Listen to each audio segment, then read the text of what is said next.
NBC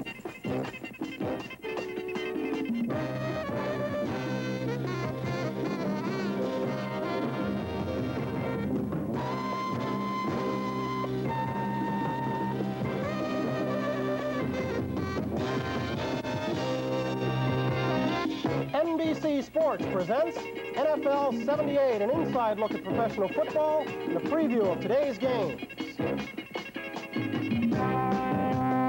Brought to you by Oldsmobile. Discover that great Olds feeling in a test drive today.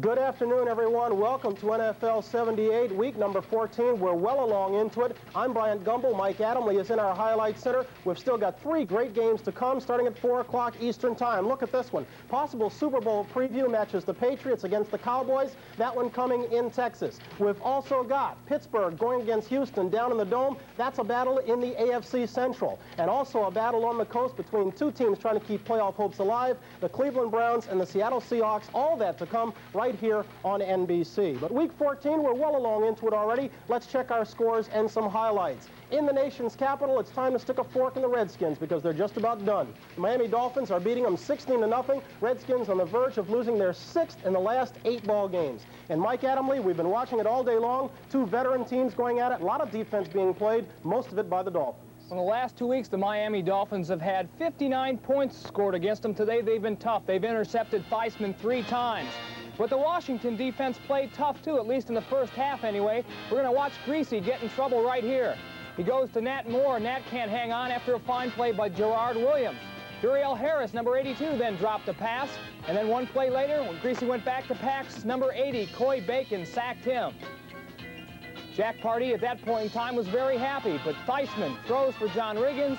It is intercepted by number 51, Rusty Chambers, and Rusty, the 4th-year man out of Tulane, goes all the way down to the 21-yard line. They couldn't score. Yet Premium kicked the field goal. He kicked another one. It was 6-6 at halftime until in the 3rd quarter when Greasy went back to pass, 38 yards to Jimmy Cefalo, the rookie out of Penn State. That is his 3rd touchdown this season. He's only had 5 receptions. They now lead 16-0. Miami stays alive for that very big game next week against Oakland. And the Redskins very much in trouble. Thank you, Mike. Atlanta, Cincinnati, the Falcons, playoff hopes going down the drain today against the Bengals. They're trailing 23-7. The Bengals have returned 2 Steve Bartkowski passes, intercepted them, returned them for touchdowns. The Rams trying to wrap up the NFC West title once again. They're having trouble in New Jersey today. They are tied with the Giants 10-10. That ball game's in the 4th period. Rams playing with a bit of a handicap. They are playing without 4 of their running backs. Baltimore against the Jets. The Jets at 7-6, trying to go 8-6, keep their playoff hopes alive. They're out in front of the Colts 21-16. They've done it with a home run ball. And when you talk about that, who else but Wesley Walker, the speed burner out of Cal? He has 2 touchdowns. Let's check in with Mike. Mike, Matt Robinson, once again, we've talked about it since he took over. He does a great job with the New York offense. He sure does. And Baltimore is playing well. You know, they've had incredible problems. They've had injuries and, of course, all that management problem, but they are playing well. The Jets did get on the board first when Scott Durking, after a fumble recovery, scored from 3 yards out. It was 7-0. It was 10-3 at this point when, after a pass interference call on number 40, Bobby Jackson, Don McCauley scored from 1 yard out. Here you see the slow-motion replay. But what you're also going to see is, watch, number 40, there he is, Jackson. He was unhappy about the pass interference call. He decided to lay it to Don McCauley. He was called for a personal foul. Harper returned a kickoff right after the Baltimore touchdown as we watch Walt Michaels voice his displeasure. And then one play later, from 48 yards away, Matt Robinson cranked up his arm and he found Wesley Walker, number 85. Baltimore safety Bruce Laird told me about the only way you can cover this guy is with a gun. He has been sensational. Already he has become the first NFL receiver to go over 1,000 yards, and he is averaging 25.4 yards a catch. That is sensational. He is some kind of home run hitter. Battle of the Bays today, Green Bay against Tampa Bay. Green is beating Tampa 17-7 in the 4th period. Buffalo, Kansas City, 2 teams not playing for this year, but next year. It's 7-7 in the 3rd. Mike's been watching 2 very young teams go at it. Oddly enough, they're not making a lot of mistakes in Arrowhead. They're not making a lot of mistakes. They're playing some good defense, a little bit of good offense, too. The Chiefs got on the board first. After a 42-yard, 7-play drive, it was culminated when Ted Fred McKnight, number 22, scored from 18 yards out. You know, he used to play for the Raiders, and I bet you John Madden would like to have him back. Joe Ferguson knotted the score at 7 apiece when he hit number 82, Frank Lewis, who all alone after Gary Barbaro, the Kansas City safety, trip. It's 7-7, more scoring to come in that game. Okay, Mike, Philadelphia against Minnesota, two teams with playoff hopes. The Eagles were out in front 27-14 in the second period. Detroit against St. Louis, it's 7-0, St. Louis out in front. That ball game at the half, lone touchdown, Steve Jones, a 10-yard run. And San Francisco, New Orleans, two teams going nowhere. At the half, New Orleans out in front, 17-10. Mike and I are going to come back right after we take a break, and we're going to look at today's big games. We're going to look at the Oilers and the Steelers. We'll look at the Cowboys and the Patriots. We'll do it all right after we take time out for a commercial message.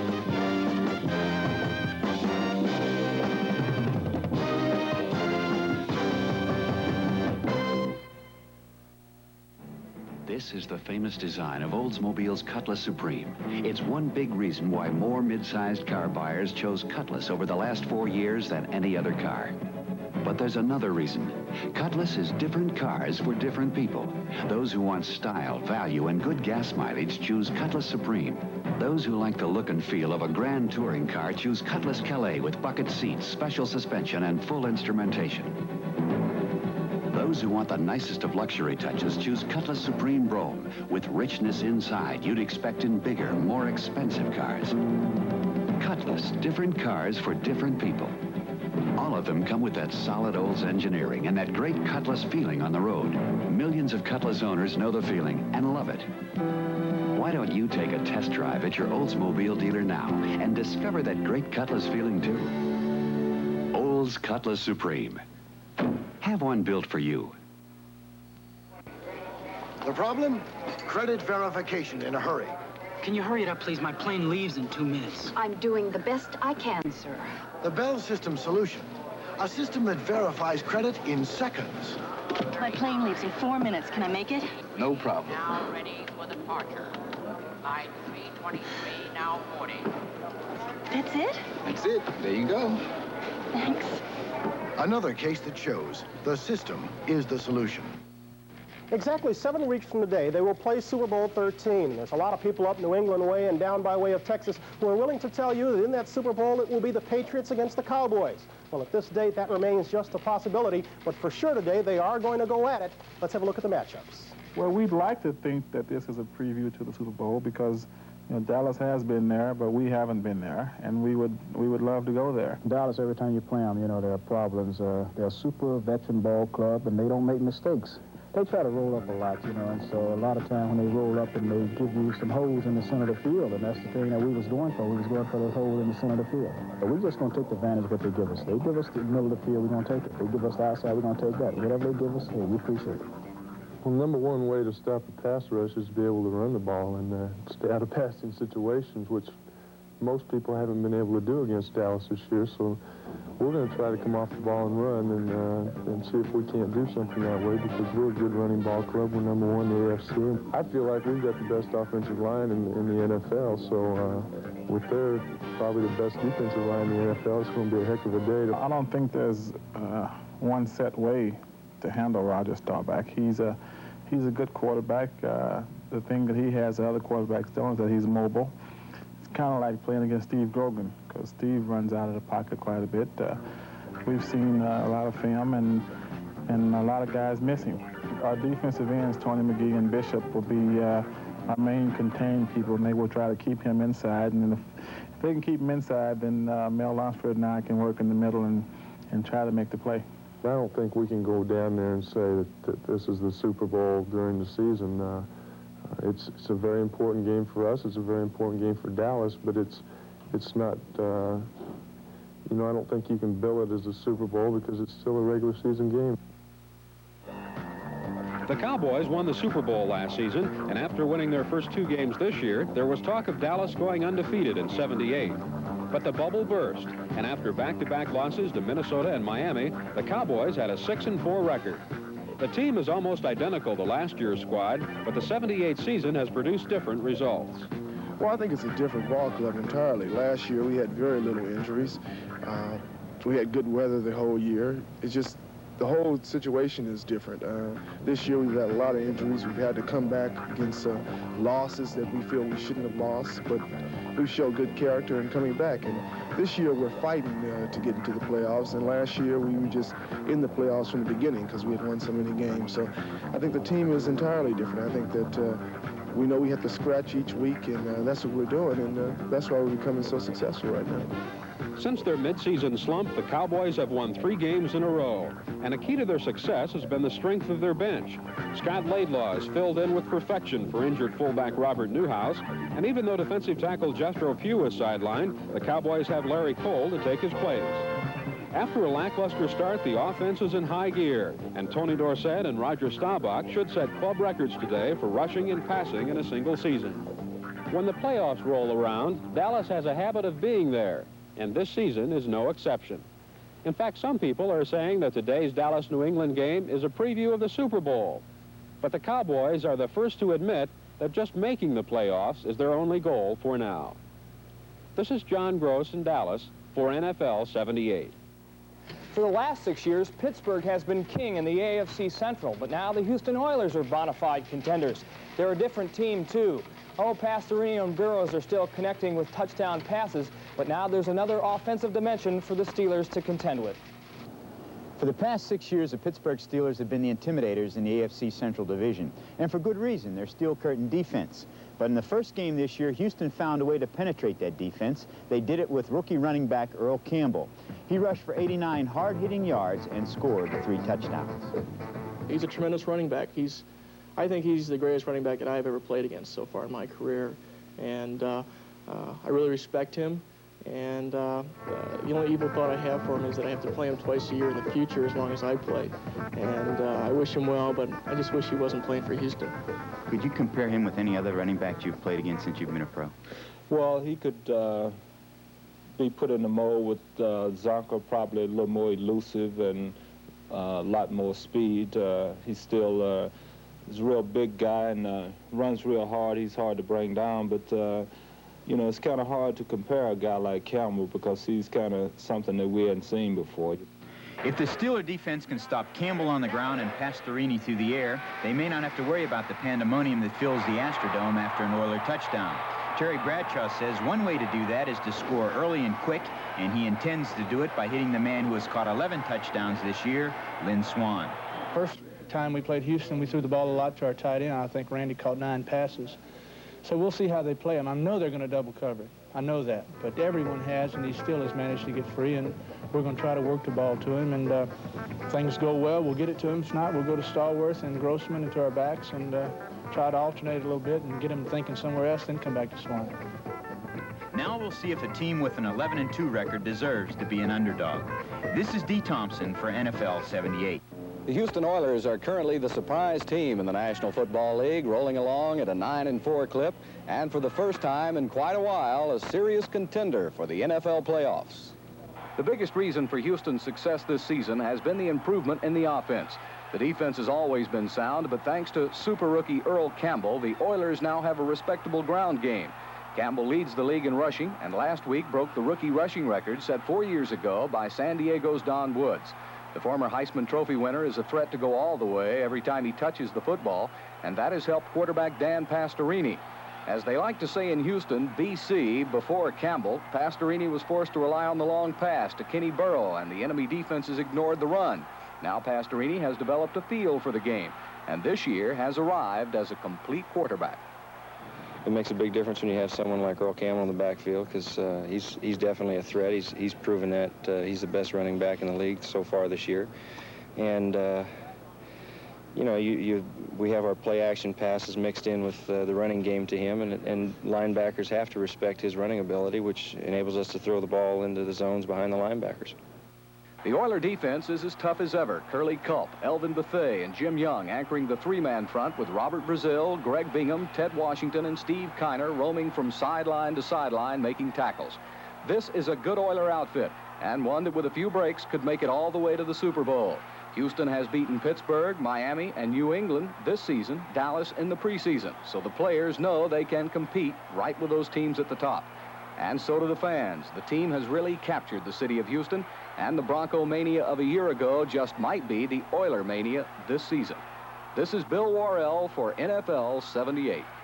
Okay, everybody else is having fun at home picking the games. Let's you and I pick them. Well, New England and Dallas, they're mirror images of one another, but I like the Patriots. I like Dallas today simply because of the home crowd. How about Pittsburgh-Houston? Pittsburgh always plays well in the tough games. I like the Steelers. I'll go along with you on that, but then what do we know anyway? It's a strange week. Patriots, Steelers, and Redskins are all underdogs. We'll take a look at some coaches when we come back.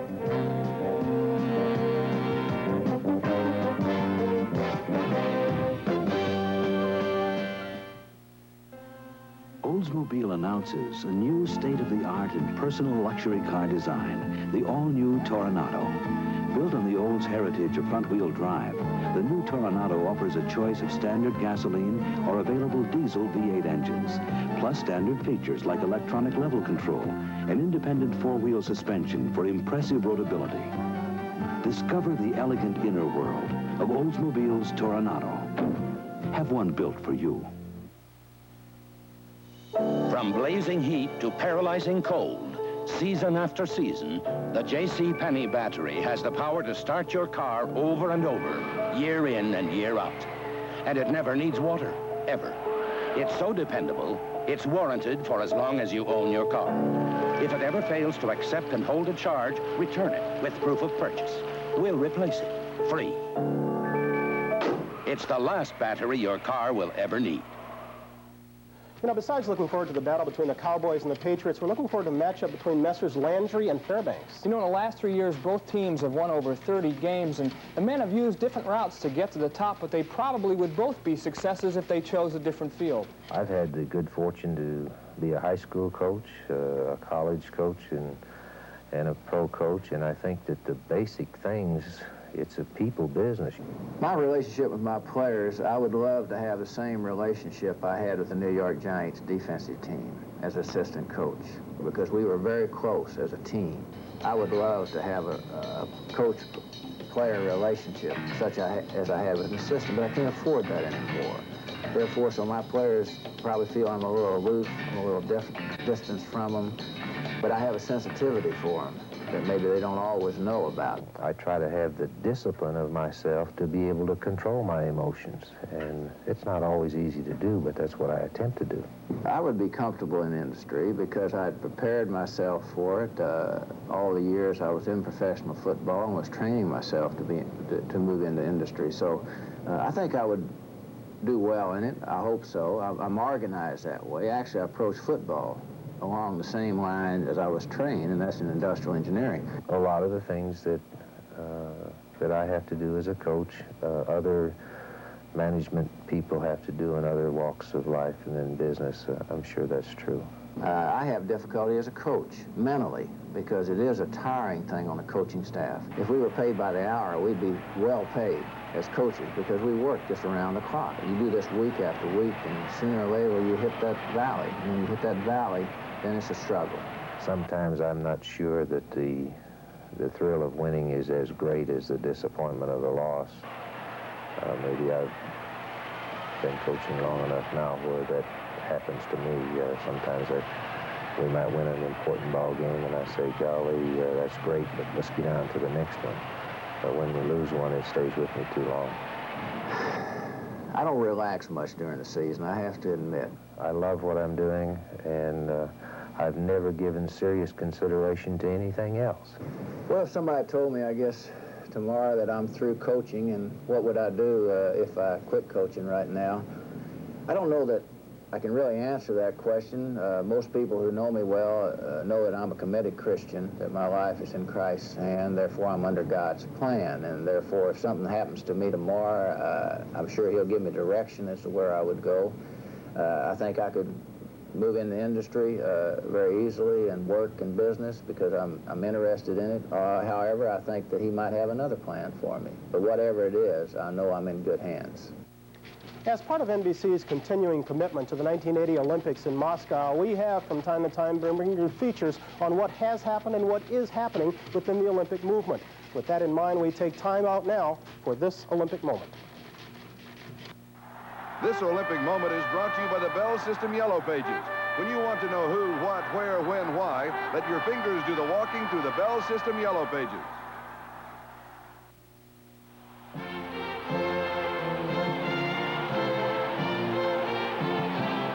It is August 1936, the opening day ceremonies of the Berlin Olympic Games.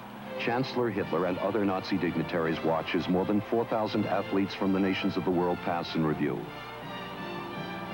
Two of these athletes are Jesse Owens and Ralph Metcalfe of the United States. 2 days later, the final of the 100-meter dash. Jesse Owens and Ralph Metcalfe have won their 3 preliminary and semi-final heats. For Metcalfe, it is his second chance at the Olympic 100-meter gold medal. 4 years earlier in Los Angeles, he lost out to his teammate Eddie Tolan in a photo finish.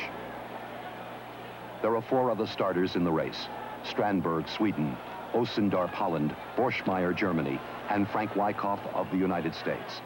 Metcalfe is in lane 6, closest to the camera. Jesse Owens is in lane 1 at the top. Owens gets a good start. Metcalfe does not. At 50 meters, Owens leads, but Metcalfe is cutting down the distance. Jesse Owens first, Ralph Metcalfe second, Martin Osendarp, Holland third. I'm very glad to have won the 100 meters in the Olympic Games here in Berlin. A very beautiful place and a very beautiful setting. The competition was grand, and we're very glad to come out on top. Thank you very kindly. The victory ceremony takes place. Before the games are over, Jesse Owens will stand on the winner's platform 3 more times. The gold medal winner in the long jump, 200 meters, and is part of the victorious 4x100-meter relay team. Jesse Owens, the winner of 4 gold medals at the 1936 Berlin Olympic Games.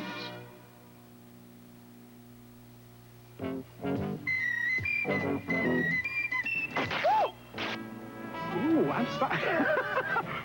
There's so much information in the yellow pages, you'll never be caught with your pants down. You'll even locate maps that are tailor-made to help you. I see you right around the corner. Hold still. Yes, it's all right. Yes, it's all right.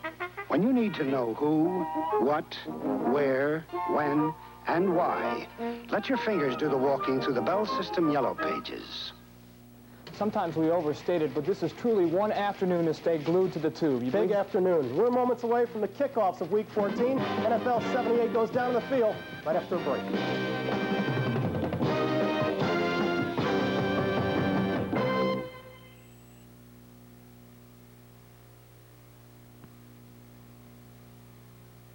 Bob Hope salutes the Ohio Jubilee with Lucille Ball, Ginger Rogers, Vic Damone, and Donnie and Marie Osmond. Bob Hope Sunday on NBC.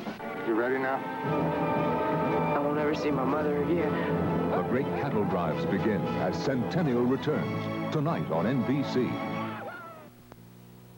100 years ago, William Payne and Wallace Weber opened an investment firm. Of course, we can't assure you that you'll make money. But we'll try. Thank you, Payne. Thank you, Weber. Since then, we've tried to provide people with the best service. Thank you, Payne Weber. The best brokers. Thank you, Payne Weber. And the best research. Thank you, Payne Weber. A lot has changed in 100 years, but we still work hard to hear you say, thank you, Payne Weber. Talk to us now. You could thank us later. Payne Weber. Again, you're up. Always with the finger on the color button. My Panasonic adjusts itself. Again, he's going to lecture me on Panasonic's VIR and Color Pilot. While you make a jackrabbit of yourself, I sit, and a VIR signal from the station corrects the color for me. Or Color Pilot keeps the color the way I like it. Even on stations without VIR. I know. VIR and Color Pilot, 2 more reasons Panasonic is so lifelike. You feel like you're part of the picture. Last year, you heard me talk about momentum and how important it is, no matter what business you're in. Well, it worked for me and the team. I got the quarterback 23 times. We won the division, the playoffs, and the Super Bowl. Now, that's momentum. You know, momentum worked for Mercantile, too. More people are banking with Mercantile than ever before. That's making good use of momentum also. So why don't you get Mercantile momentum on your side? Because if it keeps working, so will I.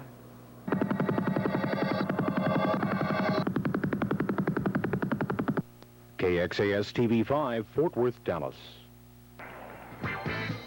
Number 12, Roger Staubach, Dallas Cowboys, career 57% passer, over 100 touchdowns. Staubach has led Dallas to 2 Super Bowl titles, often using his scrambling ad-lib runs to keep drives alive. Today, Staubach and the Cowboys are opposed by number 14 of the New England Patriots, Steve Grogan. Bigger than Staubach at 6'4", 210 pounds. Grogan, often described as a running back playing quarterback. He leads all NFL quarterbacks in rushing for the 3rd straight year. Play Grogan to run, however, and he'll burn you with a long pass. 2 running quarterbacks featured here at Texas Stadium today as Dallas and New England, leaders in their respective Eastern divisions, shoot for a playoff spot with a victory today. And a very important game in the final minute in the nation's capital sees Miami beating Washington 16-0. Give Miami a win. The Redskins are lost, and see how it affects the 2 Eastern Division standings. In the AFC, New England needs a win to stay 1 game ahead of the Dolphins with 2 games to go. And in the NFC East, the Cowboys, with the Eagles coming hard, they're leading at halftime. Washington losing. Obviously, the Cowboys need a win to keep distance between the Eagles and the Skins. The Cowboys, the Patriots, both in first place. A key game in the NFL, and we'll be right back to analyze it for you in a moment. Take any razor available in America, any razor. Now there's an electric shaver that will shave as close or your money back. The Remington XLR. Remington can guarantee a close shave because only Remington has this remarkable 3-part system. The first head shaves close, the second closer. The unique intercept cutter is designed to shave longer hairs. The Remington XLR. It shaves as close as a blade or your money back.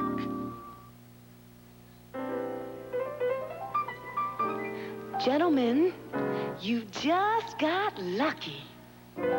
I've got your number. Code 45. I've got the #1 taste. Cold and bold. It's satisfying, unique and sleek. Without hardly trying. I've got your number. Code 45. We found the sock. You find the foot that fits it. We'll get him. Smell, Duke. Now, come on. There's something remarkable about Burlington socks. Well, he's just fun in here. A special treatment called BioGuard helps control sock odor. That goes for Burlington dress socks, casual socks, sports socks. Just look for the green stripe on the toe that says they've been treated with BioGuard, the odor controller. Lasts for the life of the sock. I don't know what happened to you. Only Burlington makes it. Duke, where'd you go? Duke. October 23rd, fire destroys 230 homes west of Los Angeles. The fire came down like molten lava, rapidly pouring over the side of the hill. I live alone with my 2 children and have no one to depend on, but Allstate stood behind me. Within 4 hours after the fire, I had a check for extra living expenses in my hand. You're in good hands with Allstate. That's a promise from the good hands people. Allstate kept their promise to us. Texas Stadium in Irving, a sellout crowd of 65,000 plus. It's cold, temperature in the high 30s. Hello, everyone. Dick Enberg with Merlin Olsen, a man who chased Messrs. Staubach and Grogan for many years. What was the feeling there? Well, I wish there had been more catching instead of chasing, but it's very frustrating for a defense to shut down some receivers, to get position on a quarterback, suddenly runs out of there, either buys extra time and throws the pass, or runs himself for the first down. These are both tough quarterbacks. 2 tough teams, both in first place, but how good are they? If I were to pick one team in each conference that I would like to select as my #1 team in terms of talent, they're right here on the field today. And they both have different things to prove, don't they? They really do, Dick. The Dallas Cowboys, for example, have had a so-so season for them. They are out to prove to themselves that they are as good as they were last year, maybe even a little bit better. In the case of New England, they've not had the exposure. They're out to prove to themselves and to the public how good they are. New England and Dallas in just a moment. NBC Sports presents the best of the National Football League, the American Football Conference.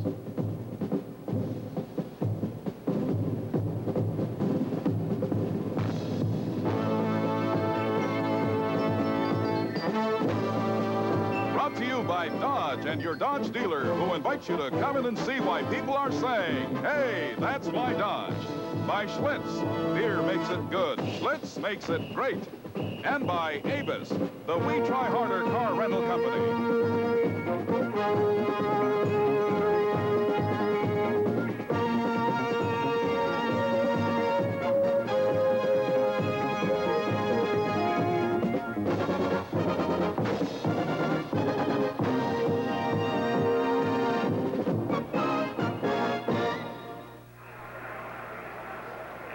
Irving, Texas, a sellout crowd to see two first-place teams, the Patriots and the Cowboys. Some feel the winner today will be acclaimed as perhaps the best in the NFL at this juncture of the season. Dick Enberg with Merlin Olsen. It's 38 degrees in the Dallas area. A cool day, but as you can see, some sunshine beaming through the open roof of Texas Stadium. Two teams coached by, well, two outstanding men, Tom Landry and Chuck Fairbanks, and you made a comment earlier, Merlin Olsen, that the team's play reflect the attitude, the personality of their coaches. I think given a period of time, the teams take on the attitude of a man like Tom Landry. He's had 19 years here.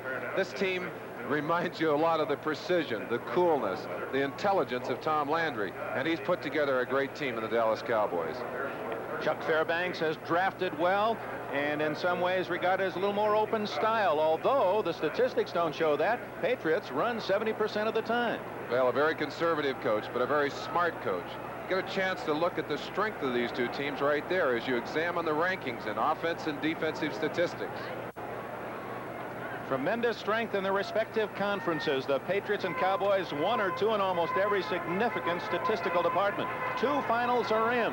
One affecting this game. Miami has shut out the Redskins 16-0. So a loss by the Patriots, the Dolphins would be only 1 behind. And the Jets are still in the running as they knock off the Colts. That's a final 24-16. The Cowboys will get the ball. Blackwell, number 24, a Lois Blackwell from Houston. And Butch Johnson are deep. David Posey will lift it to our left. And this key game will be underway. Here we're down to the 14th game of the season. This would be the regular season finale until this expanded year of 16 games. Underway with a good long kick. Johnson at the 6. At the 20. Down at the 26-yard line in the hold of number 83, Don Westbrook, a wide receiver from Nebraska. A team we'll see in the Orange Bowl on New Year's Day. The Dallas offense, Staubach, the veteran quarterback, Tony Dorsett, their long ball threat or long home run threat, and Scott Laidlaw for the injured Robert Newhouse at fullback. Wide receivers for Staubach have Pearson and Hill outside and Big Billy Joe Dupree at tight end. Staubach, 55% on the year, number 2 in the NFC rankings. 21 touchdowns, just 3 off Don Meredith's Dallas record.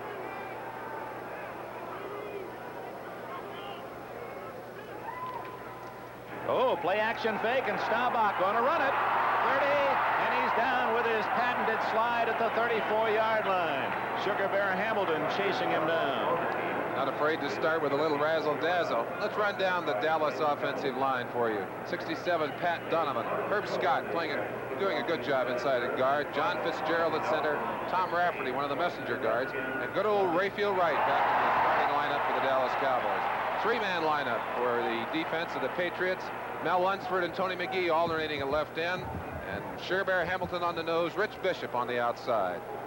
Second down, 3 at the 34. Inside to Laidlaw, and he plows forward to a first down. He's out across the 38-yard line. Laidlaw from Stanford University.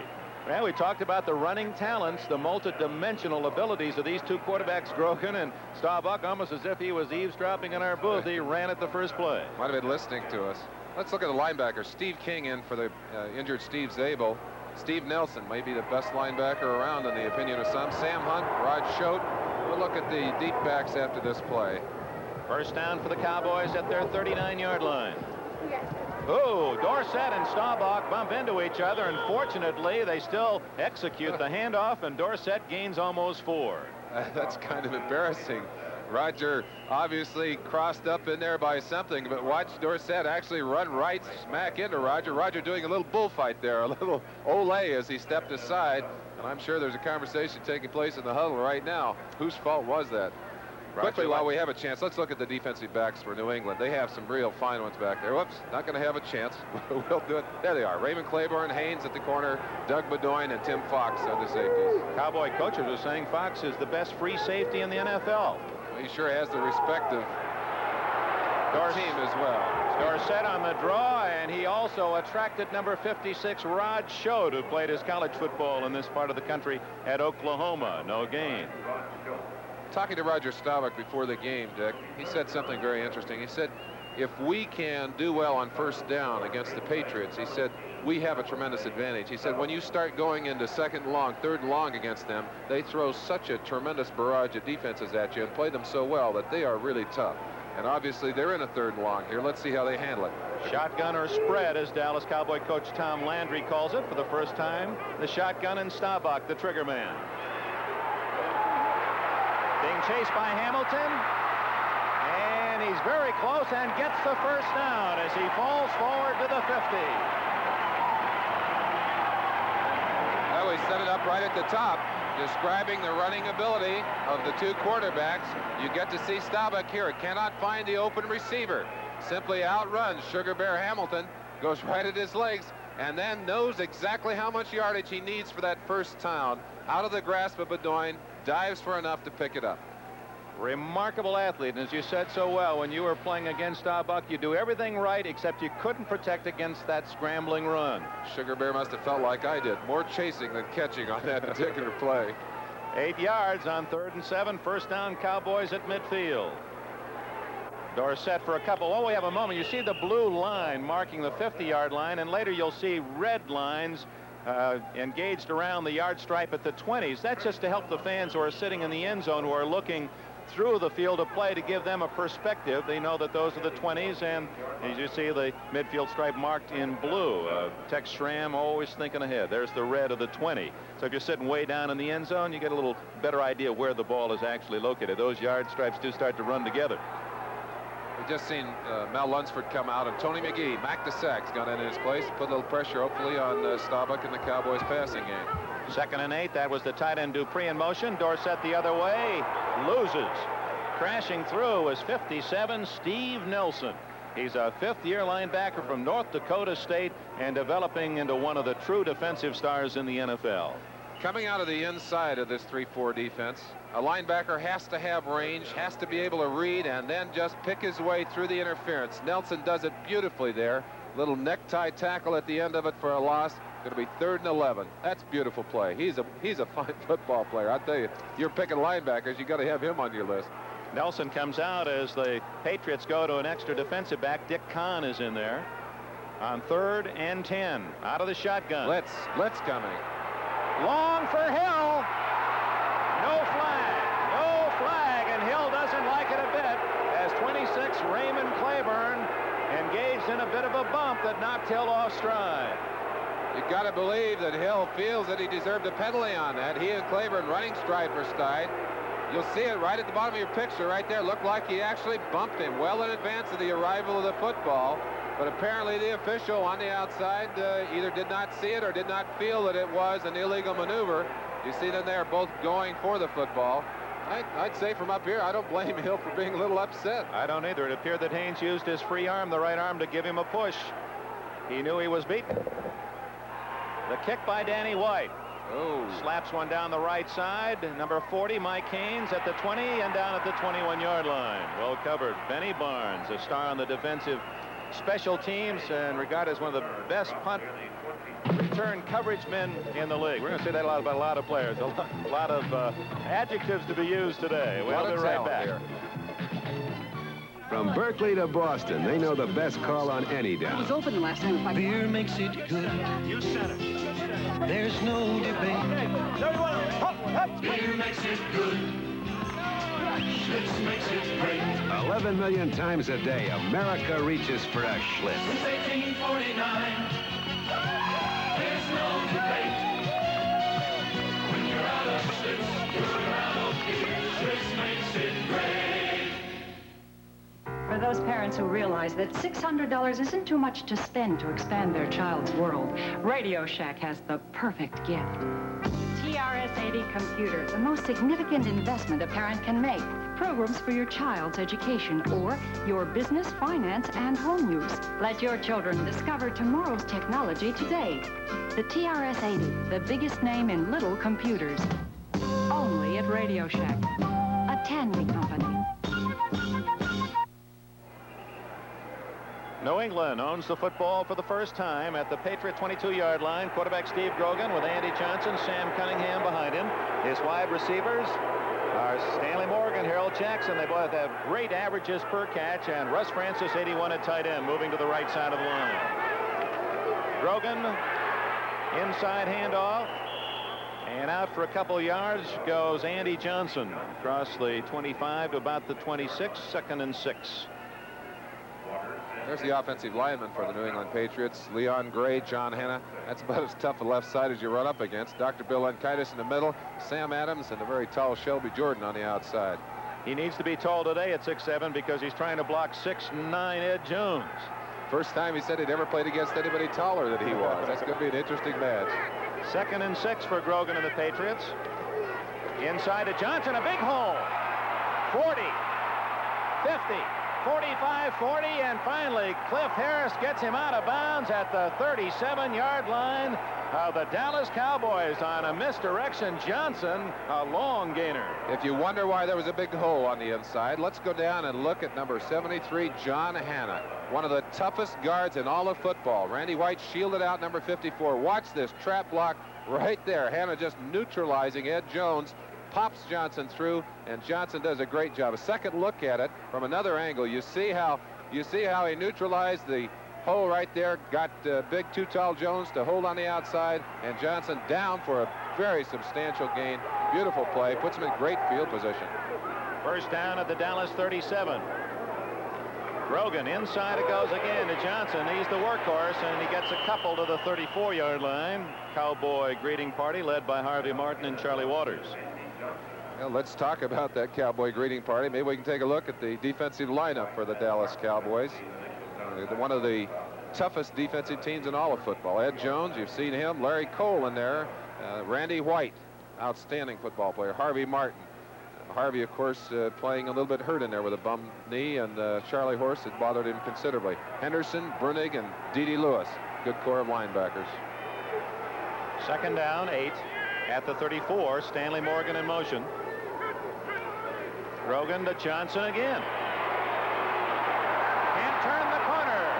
Too tall Jones covering the outside. A 2-yard, make it 3 yards for Johnson. It'll be 3rd and 5. Don Hasselbeck, number 80, who's the second tight end. They got 2 tight ends in on that play, trying to control big too tall Jones, but he just used all of that 6'9" length. I think his legs are taller than most guys. Got out to the outside and covered Andy Johnson. Very short gain, and going to be a tough play now. 3rd and about 6 yards to go. Let's see if Grogan can help the New England Patriots to capitalize on this first drive. Benny Barnes, Aaron Kyle, the 2 safeties, Waters and Harris. 2 of the most aggressive safeties in all of football. Grogan facing a passing situation for the first time, 3rd and 5. And he stays on the ground to Johnson. And he doesn't make it. Larry Cole, 63, made the tackle. So Johnson has handled each handoff from Grogan on this drive. The 37-yard run by Johnson, by the way, the longest against the Cowboys all year. Going back inside, we showed you a great trap block earlier by John Hanna. Grogan going right back to the same kind of play. Here he comes looking for too tall Jones again. They blocked it off to the inside this time. And although Johnson can get to the outside, could not get away from the great pursuit of Larry Cole coming inside out. Made a super play to stop him. It'll be 4th and a field goal attempt coming from David Posey. From the 37-yard line, a long 47-yard attempt. His longest this year is 47, and it's blocked. Rolling into the end zone. So the Cowboys get the better of both of the situations. They block the field goal and also get the touchback. So the Texas Stadium fans have cause to cheer. Now, being 6'9" has its advantages. I believe that was Ed Too Tall Jones with all of that height on the inside, getting up in front of that David Posey field goal. Look at him. See if it isn't number 72. Hands up right there. Look how high he is right there. Touched it on the top. batted it away. Well, that's some great photography from the end zone. Our thanks to Kenny Fouts and Mike Weissman in the truck for giving you people at home a great look at that one. Well, Drew Pearson was telling us about the Cowboy basketball team. He said their fans love to watch Too Tall Jones sweep the boards. He's quite a basketball player as well. So he stopped the New England's first threat to score, and they take over to the Cowboys at the 29-yard line, the spot where the ball was marked for the field goal. Tutel also blocked a field goal in that victory against the Washington Redskins last week, so he's kind of hot. That's an interesting position to be in. There are very few guys who can time that properly, to get up at exactly the right moment when that ball is crossing the line of scrimmage, to jump to maximum height. Of course, it doesn't hurt at all to have those long arms and have 6'9" in height to start out with. That's right, and obviously that was not a touchback when it rolled into the end zone. As if the kick was missed through the end zone, and Dallas gets the ball at the line of scrimmage to 29. Staubach cranks it up. Tony Hill, first down at the 40-yard line. Claiborne on the tackle. Cowboys pick up about 13 on that throw by Staubach. Hill, one of 4 ex-Stanford players on the Dallas squad. His second year, he caught only 2 passes last year, but having a big season here in '78.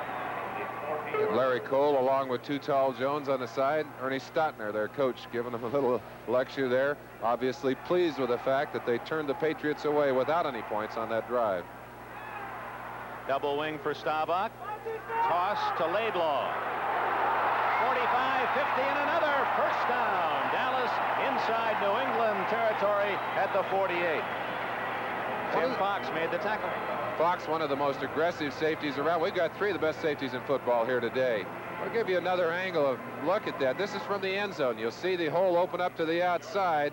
Laidlaw doing a good job of picking the spot there. Nelson diving, misses the tackle. Fox comes over. They say he's one of the best open field tacklers in all of football, but you can't afford to have them picking up that kind of yardage on you, or you're going to have a long afternoon defensively. No score. 6:27 remaining in the first quarter. Both teams have moved the ball fairly well. Cowboys on first down, give it to Dorsett to the 46-yard line, where Rod Schote plugged the hole for New England. I think one of the most interesting things about this Cowboy offensive team, they really have had trouble in the first half during the season. Until last week, they'd only scored 21 points in the first half. They did break loose last week. In fact, they marched down and got 3 points with their first drive. But they really have been a slow starting offensive team during the year. And it's one of those things that they were able to break out of, put 13 points on the board last week. But it'd be interesting to see if they can keep that momentum in the first quarter going here today.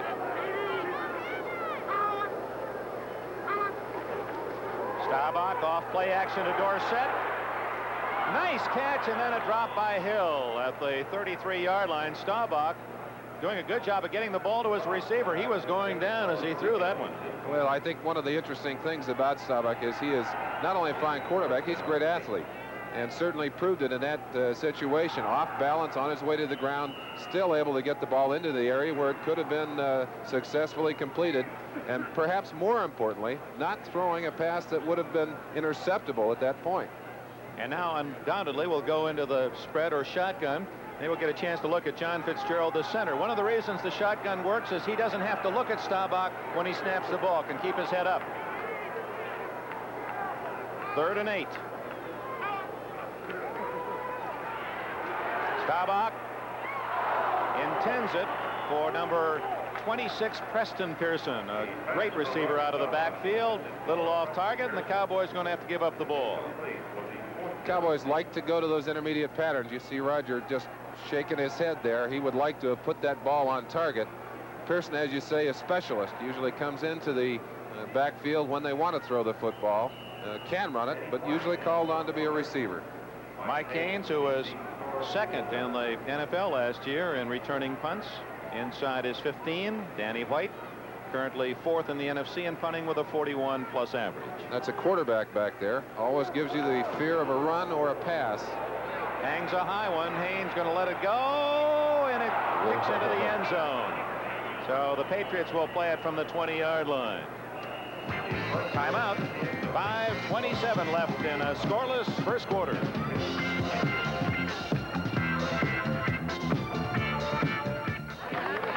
Wherever you go, our new Dodge Diplomat is getting a terrific reception. Maybe it's because of the optional leather seating. Or its thrifty 225/6 engine. It might even be the Diplomat's just a lot of car for the money. Whatever it is, our Dodge Diplomat is getting such rave notices that a lot of other things are simply going unnoticed. That's my Dodge. Polaroid's asked me to show you how to use that little one-step. World's simplest camera. You just press the button and the motor hands you the picture. Not too fast, I'm taking notes. Now, first you have to find the button, but that's easy. It's only got one. It's in the front and it's bright red. Anybody ever flunked this course? Now, when you find the button, press it. Now the hard part's behind you. And Polaroid gives you brilliant color in minutes. There you are. Very pretty. Now, how'd this work again? Get a one-step.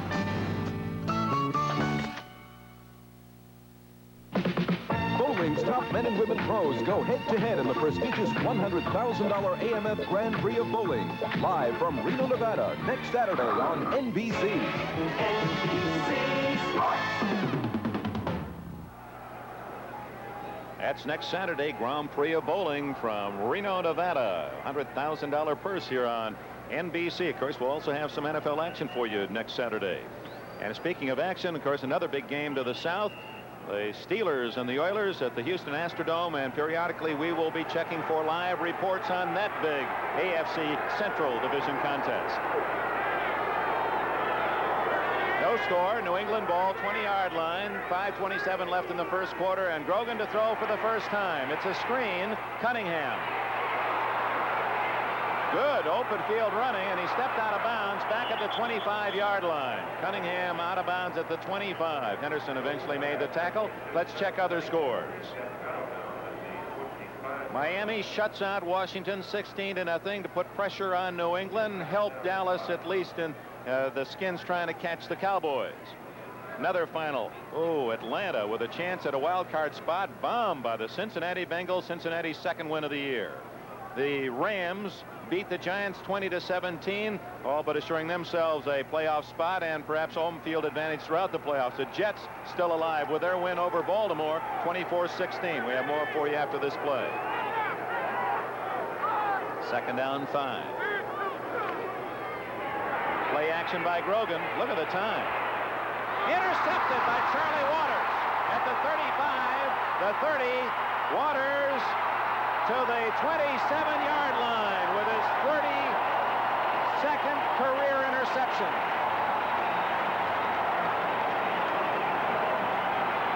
Great play by Charlie Waters. One of the problems of this stadium, they're throwing out of a sunny area and into a bright area for a moment, and then the ball is lost momentarily. You see it right there. You can hardly even see the ball as it goes through that bright sunlight. Charlie Waters could see it. He got his hands on it, carried it away. You have to wonder if maybe Grogan wasn't bothered by the light conditions on that pass because it was not thrown well. Harold Jackson, the intended target downfield, and Waters took it right out of his mitts, and Dallas with the first turnover in business at the New England 27-yard line. Jackie Smith, tight end in motion. That's Dorsett behind his block for about 5. Dorsett looking for a new Dallas Cowboy record. Needs 51 yards to pass Calvin Hill's mark of 1,142 in 1973. Very happy Charlie Waters on the sideline. 56 Tom Hollywood Henderson behind him there. And they're over there saying, okay, that's right for us. We got the defense rolling. What else do we have to do now? You see the coach there with the defensive backs pointing out some of the plays that are being run. That's Ernie Stotner, great defensive tackle in his own day. Yeah, they're back to the play. They don't watch the offense half the time. Dorsett on his own at the 20, 15. He's to the 10-yard line. First and goal, Dallas. Tony Dorsett, number 33, has given these Dallas Cowboys the kind of outside speed that they had not had for many years. Not since Calvin Hill have they had a player who can get quickly to the outside. You see him here taking the option. Inside is shut off. Absolutely makes this play on his own with his great running ability and his great speed to the outside. Big gain. Got the ball inside the 10-yard line. Not only is that sun and that open roof problems for maybe the passers, but it is for our cameras. You can imagine bright sunshine, then you try to close down for that and then open up for the shade, and now we're in the shade, should be okay. First and goal from the 9. Dorsett for a couple, stopped at about the 7. Sam Hunt, Buddha, number 50 in the middle, spearheading the defensive charge. Tom Landry, 19 years Dallas in the NFL, 19 years the same head coach.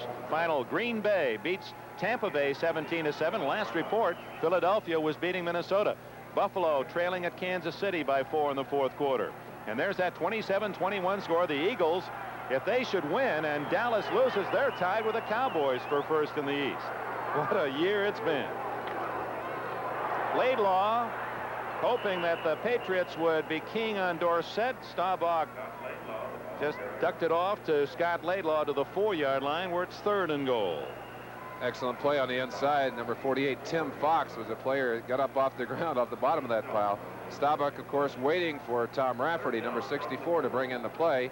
San Francisco, New Orleans, 17-13. New Orleans playing well. Well, they've lost a lot of heartbreaking games this year. 7-0. Seattle, a surprising team, still in the race out there. 7-0 over Cleveland. One thing, Cleveland or Seattle, the team that loses will probably be out of it. 3rd and goal. Staubach to throw. Play action. Ooh, wants to run it. Scramble, but it was closed off, and 72. Mel Lunsford made the tackle. There was only one Patriot to the left of Staubach, and he was able to turn him back inside, or that was a sure touchdown. One of the things you have to do on a running quarterback, you've got to contain him. Watch Staubach makes the nice little play action fake right here. He's got a lot of time to throw. Credit the defensive backs with New England with excellent coverage. Now he's going to run, and they're contained about coverage right there. Finally, Mel Lunsford, number 72, came in, got a hold of him, and 57 Nelson just thumped him. 64. Richard Bishop is the man who probably saved the touchdown. He contained Staubach. Short field goal try out of Waters' hold by Raphael Septien, a 26-yard kick. And the Cowboys take the early lead. 2:02 remaining in the first quarter. Septien's 26-yard field goal after Waters' interception gives Dallas a 3-0 lead. Not again. You okay? I was running to rent a car, and this man was tying his shoelace, and just as I was about to jump over him, he stood up. If you had an Avis Wizard number and a reservation, you could walk through airports. Just show your credit card, license, sign, and get your car. Oh, good, let's go. Avis, walk, walk. I'm walking through airports. Avis now features GM cars. Avis, we don't know another way. Wherever you may roam, you'll find us near your home. Oh, hi, it's me again, posting and pasting more posters. This time it's for the first annual Delco battery sale. AC Delco is making it possible for you to buy a Freedom battery at a special sale price. Thanks, Delco. Wherever you see this poster, look for it in your neighborhood for a great price on a battery you can trust. Thanks, Delco. Well, you'll be saying thanks, Delco, too. We have nothing in common, you know. We have enough. Cindy Williams stars in Ross Hunter's Suddenly Love, a bittersweet drama, Monday on NBC. The Cowboys, who have had trouble scoring in the first quarter, have been outscored all season. They're 69-34 against the Cowboys in the first period, but they lead 3-0 with 2 minutes to go, and the kick by Septien is short. Taken by Westbrook at the 20, the 30. 35, 40, 45, and he's to the 48-yard line. Don Westbrook, a little wide receiver out of Nebraska, with a good run as he tiptoed down the near sidelines. Gave him a little shuffle coming up through there. You can see the feeling on the sideline. They say, all right, you got good field position for us. Now let's turn it over to the offense. Give them a chance to do something with it. A lot of sparring going on. You got two very balanced and very strong teams as we have here today, and two very conservative coaches. They're not going to give you a lot to work with, but basically they're kind of feeling each other out. Dallas on the board first. Let's see now if New England can drive it down and put some points on the board. Good field position for the Patriots. I'm going to ask you to define what good field position is. Grogan on first down. Up the middle, Cunningham. Sam Bam might go all the way. 25, 20, 15, 10, 5, touchdown. Did you see that big 235-pound fullback outrun the defensive back, Charlie Waters? Oh, my. Sam Cunningham had a slow start this year, and it wasn't until just the last few ball games that he has really gotten on track.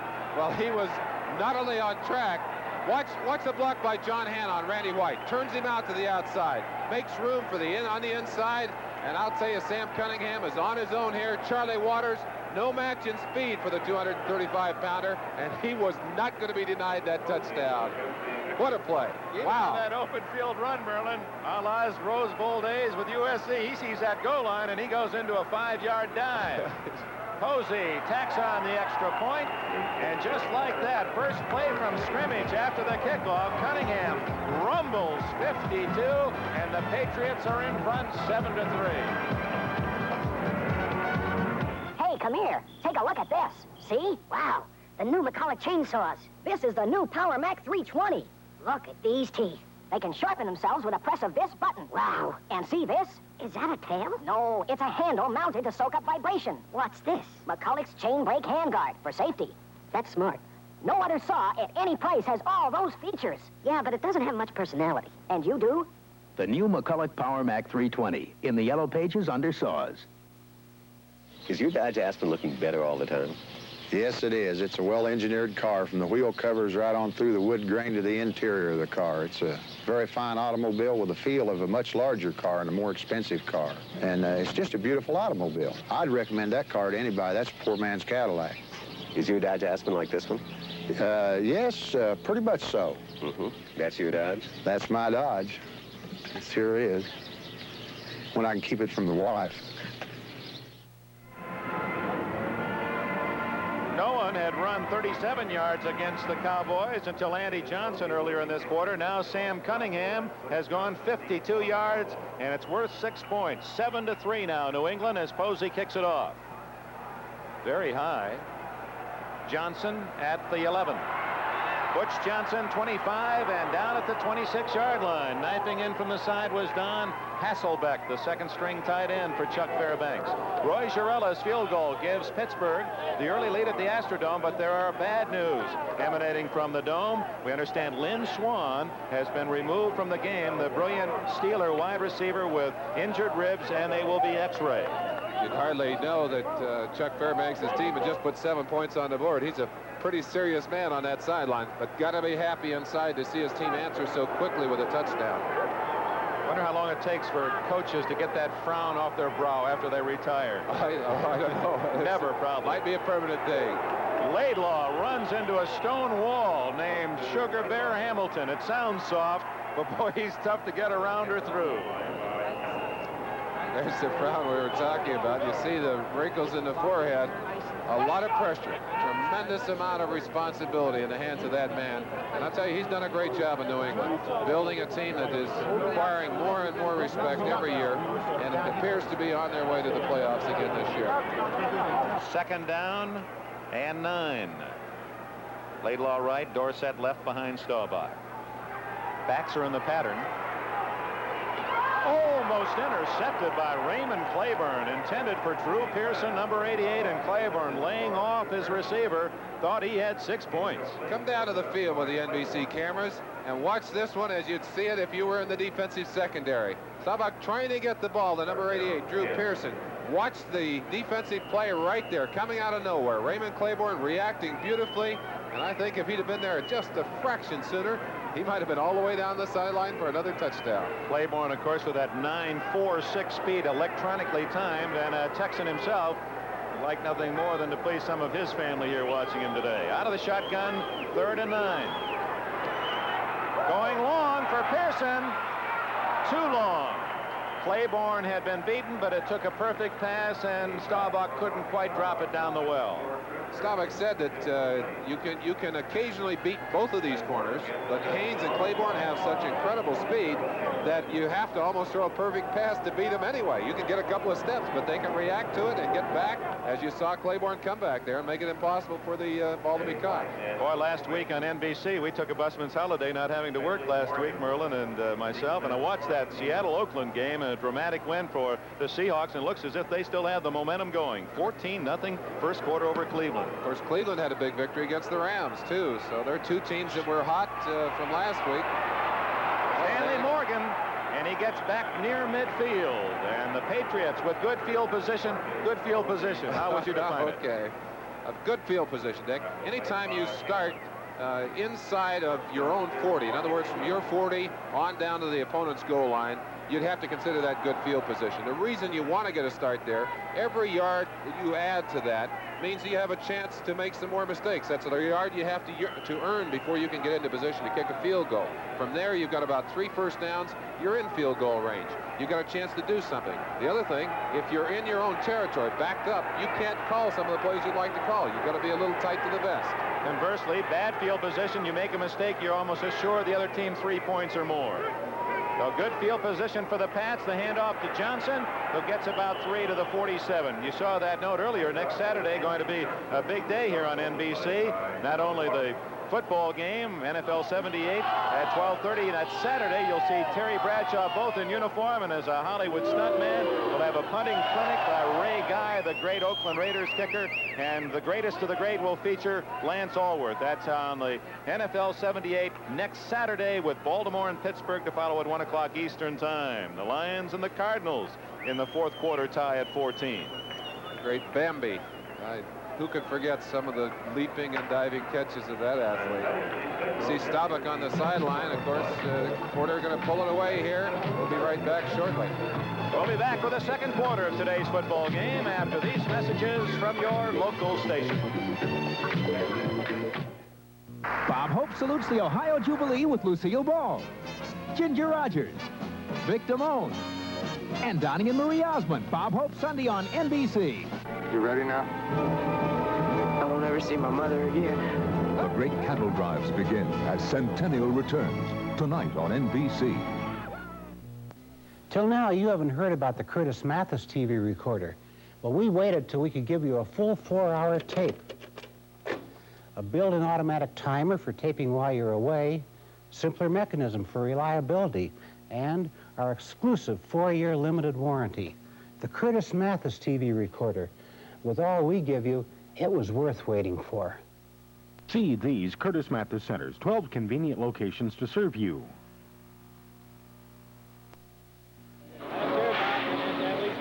Right now, your oil well is nothing but a hole in the Texas prairie. You've invested plenty just to get this far. But until you bring it in and get it producing, nothing else counts. Go for it. At First National Bank in Dallas, we understand. So when we do business with any business, we give you just what you expect of yourself. At First in Dallas, we give you results. Results, the real measure of a bank. Perry Mason, tonight at 10:30 on TV5. 2nd quarter, New England leads Dallas 7-3. We understand Earl Campbell has been injured in the Houston game against Pittsburgh. Let's go to the Astrodome for this report. Earl Campbell has just been injured and taken off the field. A fumble ensued as he was hit, and the Steelers have the football. 1st down and 10. They lead 3-0. Bradshaw wants it all for Jimmy Smith, and it's deflected out of bounds. Let's look at the play again. Earl Campbell had just picked up a 1st down for Houston and got banged by Donnie Shell. Well, he's coming off the right side. He'll run right by 68 L.C. Greenwood. Coming down, he's going to be exposed. A great block on 59 Jack Ham. But he's twisted around, he's straight up in the air, and now this shot of the headgear right there, right in the rib area. You can see that really is a great shot. The ball leaves his hand just before he hits the turf, so it is a fumble. Campbell isn't the only offensive weapon that has gone out of this game. Lynn Swan, the Steelers' excellent wide receiver, also hurt.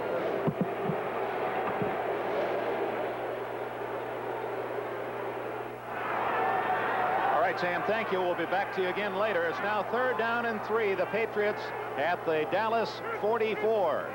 Drogan to throw. A rare tossing chance, and he's going to scramble and has running room. 30, 25, all the way to the 20-yard line goes Steve Grogan, and with that run, he should be over or close to 500 yards rushing this year. Steve Grogan, 4.6 speed, and the ability and the courage to use it. He has no one open here. And watch him, slipped a little on the takeoff, but watch the acceleration and the incredible running ability of this big quarterback. Let's go back and look at one of the guys who was chasing Steve Grogan. Randy White, number 54, driving hard. Hanna holding him off on the line of scrimmage. Got a little arm lock on him there. Takes the knees out, keeps him away from the quarterback. Well, that's a battle between those two. That is something we're going to continue to feature as Andy Johnson skips through a hole and picks up 9 more yards to the 11-yard line. As the New England Patriots are running behind that big left side, tackle Leon Gray and left guard Sean Hanna. You'd like to be able to run the football. You ask a head coach, what's your game plan? And ideally, he'll say, hey, we're going to go after him with the running game. New England likes to run on a 2-to-1 ratio, and you see how they've gotten their first downs during the year. 155 by the run, 95 by the pass. Look at the Dallas statistics on the other hand. They've actually had more first downs via the passing route than the running route. Interesting statistic. It is indeed. 2nd down and 1. Grogan can almost play with this down, but doesn't. Gives it to Horace Ivory, his first carry, and he's going to lose 3. Bob Brunig, 53. Charlie Waters, 41. Infiltrating. Also another play was 31, Benny Barnes, as Chuck Fairbanks almost searching for points as he stares through that splash of sunshine at midfield at the play. It'll be 3rd down and a long 3. Grogan making what I'm sure he thought was a very safe call and a very conservative call. Has it backfire on him and goes from 2nd and 1 to 3rd and 3. Now he's got a little tougher assignment picking up that first down. We should say Grogan executing the call made by the sidelines of New England. The coaches make the calls. Into the end zone. Francis trying for the one-handed snare, can't make it. Russ Francis, 6'6" and 242, and he almost plucked that one off the top of the tree. Looked like if he'd had a little bit more room, he'd have had it. Here's your chance to see it. Again, play action fake. He's going to have some pressure, gets the ball off, throws it deep enough so that it can't be intercepted. And watch that. Well, what a great athlete Russ Francis is. He's absolutely incredible. 235 pounds, up, had control of that with one hand. I think realized he was out of the end zone, simply unable to hang on to it at the last second. Dick Kahn, 22, kneeling at the 20 for a 30-yard attempt by David Posey. Had his last field goal try blocked. Gets this one up. Is it long enough? He squirts it through. Oh, my. Oh, he's walking away. He said, hey, glad I had that last 2 inches on that one. That was a knuckleball. He just kind of floated that one across the bar. It counts for 3. New England leads by 7. This fresh egg is going to help us sell this brand new Free Flex shoe from Freeman. Watch.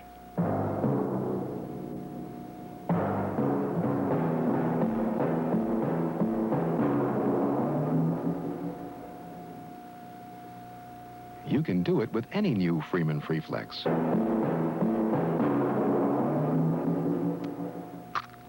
See Freeman shoes at fine stores everywhere. Is your gas doing everything it could for your car?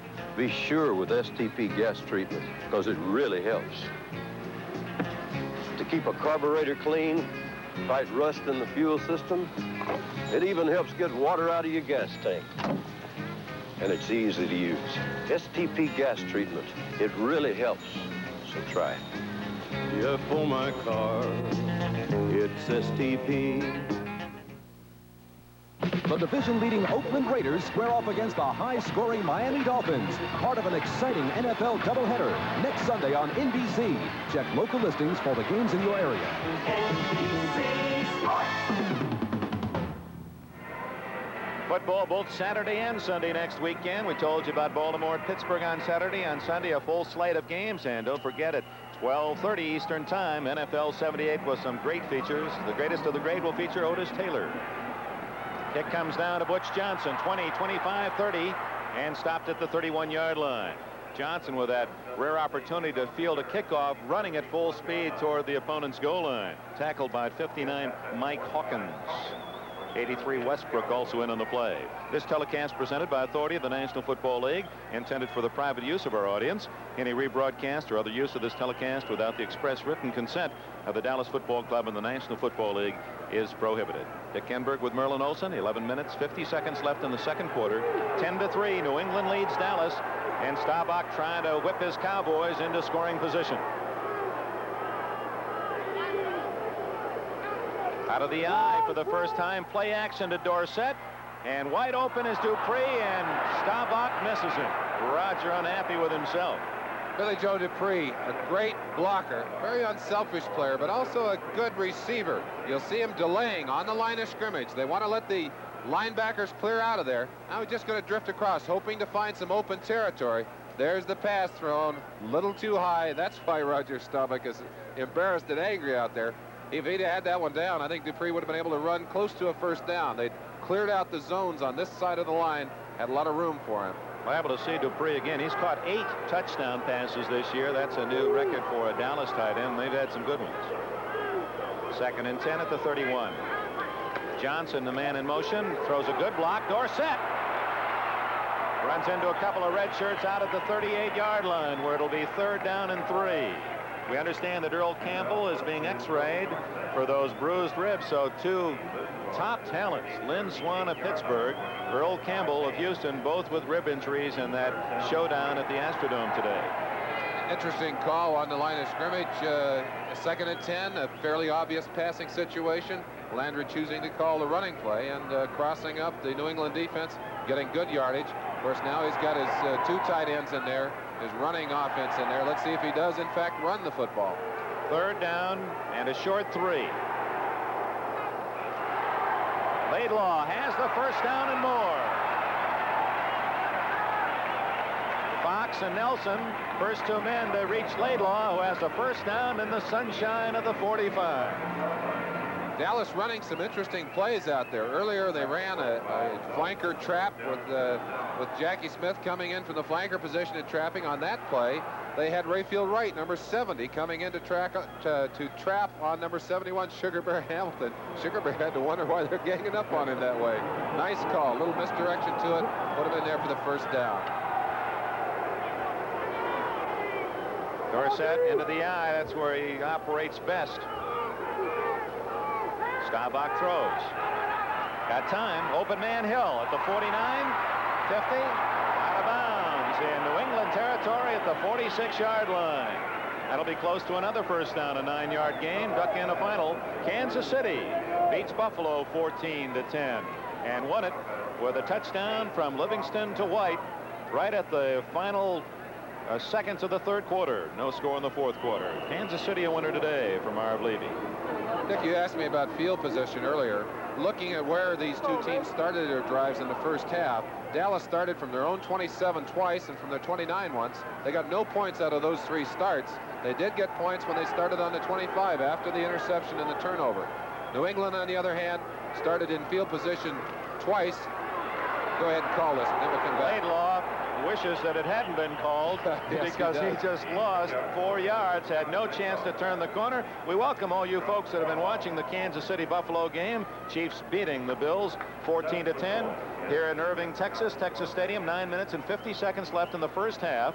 Dallas scored first on a 25-yard field goal by Raphael Septien after Charlie Waters intercepted a Grogan pass. A 52-yard run by Sam Cunningham, longest against Dallas this year, got New England on the board 7-3, and Dave Posey has kicked the 30-yard field goal for the Patriots. Here in the 2nd quarter, it's 10-3 New England. Ball at midfield, 3rd down and 5 for Dallas, and we'll get back to finish that up, Merlin. Lots of business, these 2 fine teams, and out of the shotgun, Staubach handling a short snap and can't get an open man. He just dumped that one off. He was under pressure. Preston Pearson was the nearest receiver. Richard Bishop, 64, pressuring Staubach. You talked about the center, Dick, and the ability to snap that ball with his head up. Impossible to do it properly with your head down because that nose man would be gone. Fitzgerald gets the ball away, a perfect snap, and then engages Sugar Bear Hamilton, number 71. He's got to keep him off that quarterback by a little time. Interesting to me, Dick, that on that 2nd one, a similar situation to what the Patriots had, Landry calling the same kind of play, a sweep. And both times they ended up with losses and lost the opportunity to continue the drive. That's although right. The Patriots able to get 3 points on the field goal. White will kick it to Haynes, who stands at the 10. Looks good. Fair catch. No, it's Stanley Morgan who takes it at the 12-yard line. First down New England. This is the deepest they've been in the whole of the game. 9:08 left in the first half in Irving, Texas. 35 degrees in Texas. 10-3 New England.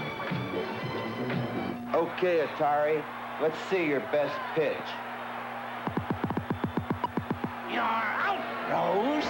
The Atari video computer system is 20 cartridges with 1,300 game variations you play on your own TV set. You can't keep me in here, Atari.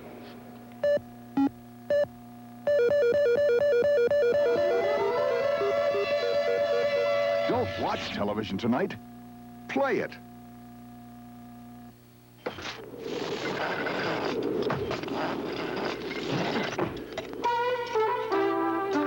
You must be ready for a beer. I'm ready for a new Schlitz Light. There's a new taste in Schlitz Light.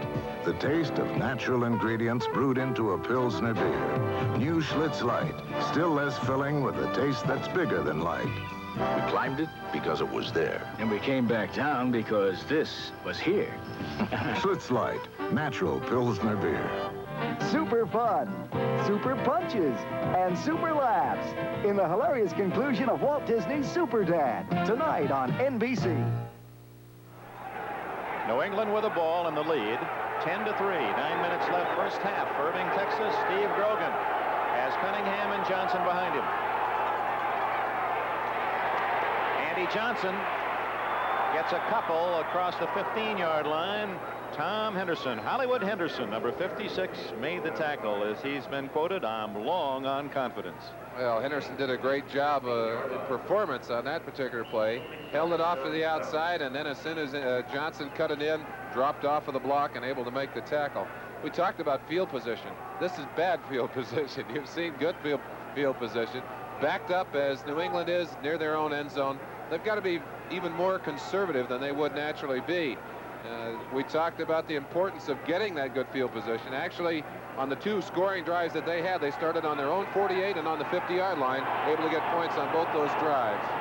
Grogan outside, too far for number 86, Stanley Morgan, the steamer from Tennessee. In his second year, looking for his 30th catch of the season. Those two wide receivers for Grogan.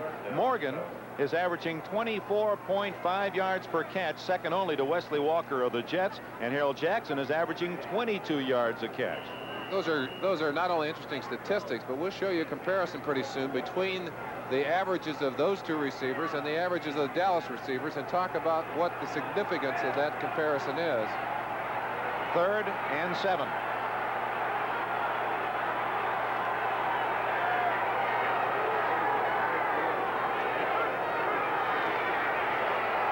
Grogan, good time, hits Morgan, fumble, out of bounds. The Patriots get a break, gain a couple extra yards on that fumble out to the 30-yard line. You've got to have pressure from the inside, and Randy White has been the most consistent lineman for the Dallas Cowboys. Watch him here, though. He's going against one of the toughest protectors in football. You see him doing everything he can, but he's being double-teamed. That was Lankaitis out on his legs first, and then Big John Hanna, as if they didn't need more than one guy with him in there. You can see how angry and frustrated White is. He's not used to being held out. He spends most of his time wrapped around the necks of quarterbacks. I love the fact that Randy White's own mother calls him Hunk. Across the 30, plows Cunningham for a few, and let's check the scoreboard. Up in the Kingdome in Seattle, the Seahawks have scored again. That brilliant young quarterback Jim Zorn is 7 for 8, has a touchdown, 128 yards, and Steve Largent already 5 catches for 84 yards for the Seahawks, who jump in front of the Brownies 21-0. Seattle continues to be what a pleasant surprise for the folks up there in the Kingdome and in Seattle country. They are really in love with that football team. You can't blame them a bit. 2nd down and 8. Jackson in motion. He's had big games against Dallas, and it's to Jackson. First down, no. Out of bounds at the 37-yard line, short by 3 of a first down. Benny Barnes, 31 on the coverage. Merlin, a future or an advanced report on Earl Campbell. Badly bruised ribs, they say, and sometimes the semantics when you talk about injuries, as you well know, a bruise can be something worse. They don't know whether he'll be able to play again today. Let's hope that that is not a fracture, and that brilliant rookie for the Houston Oilers will be able to continue to play this year. What a year he has had, too. Last report, it was 3-0 Pittsburgh in the first quarter. 3rd and 3 for Grogan. Will he run it? Johnson will. Ooh. 45. Oh, and his own man, Jackson, knocked him down at the 50, or he'd had another 10 or more. Harold saying, gee, I'm sorry, he just tried to block. That's an embarrassing moment. Watch it for yourself now.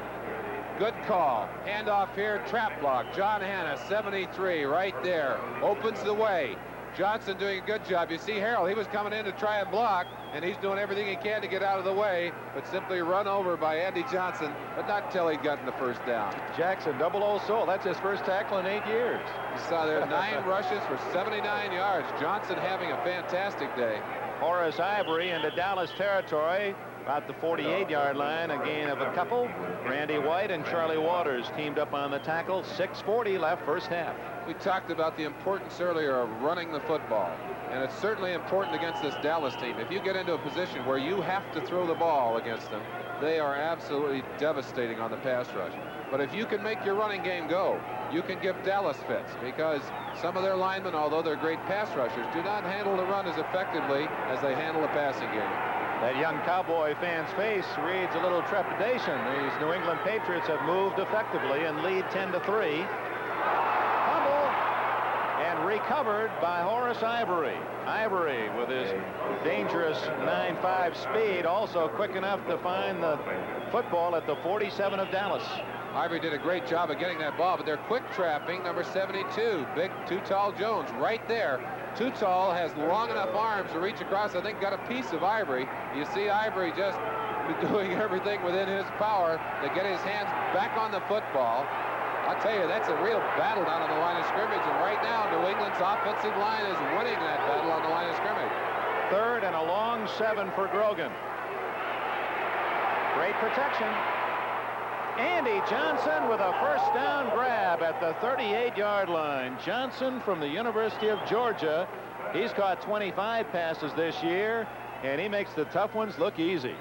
Grogan again, showing you the kind of thing he can do. He can put that ball on target with a strong arm.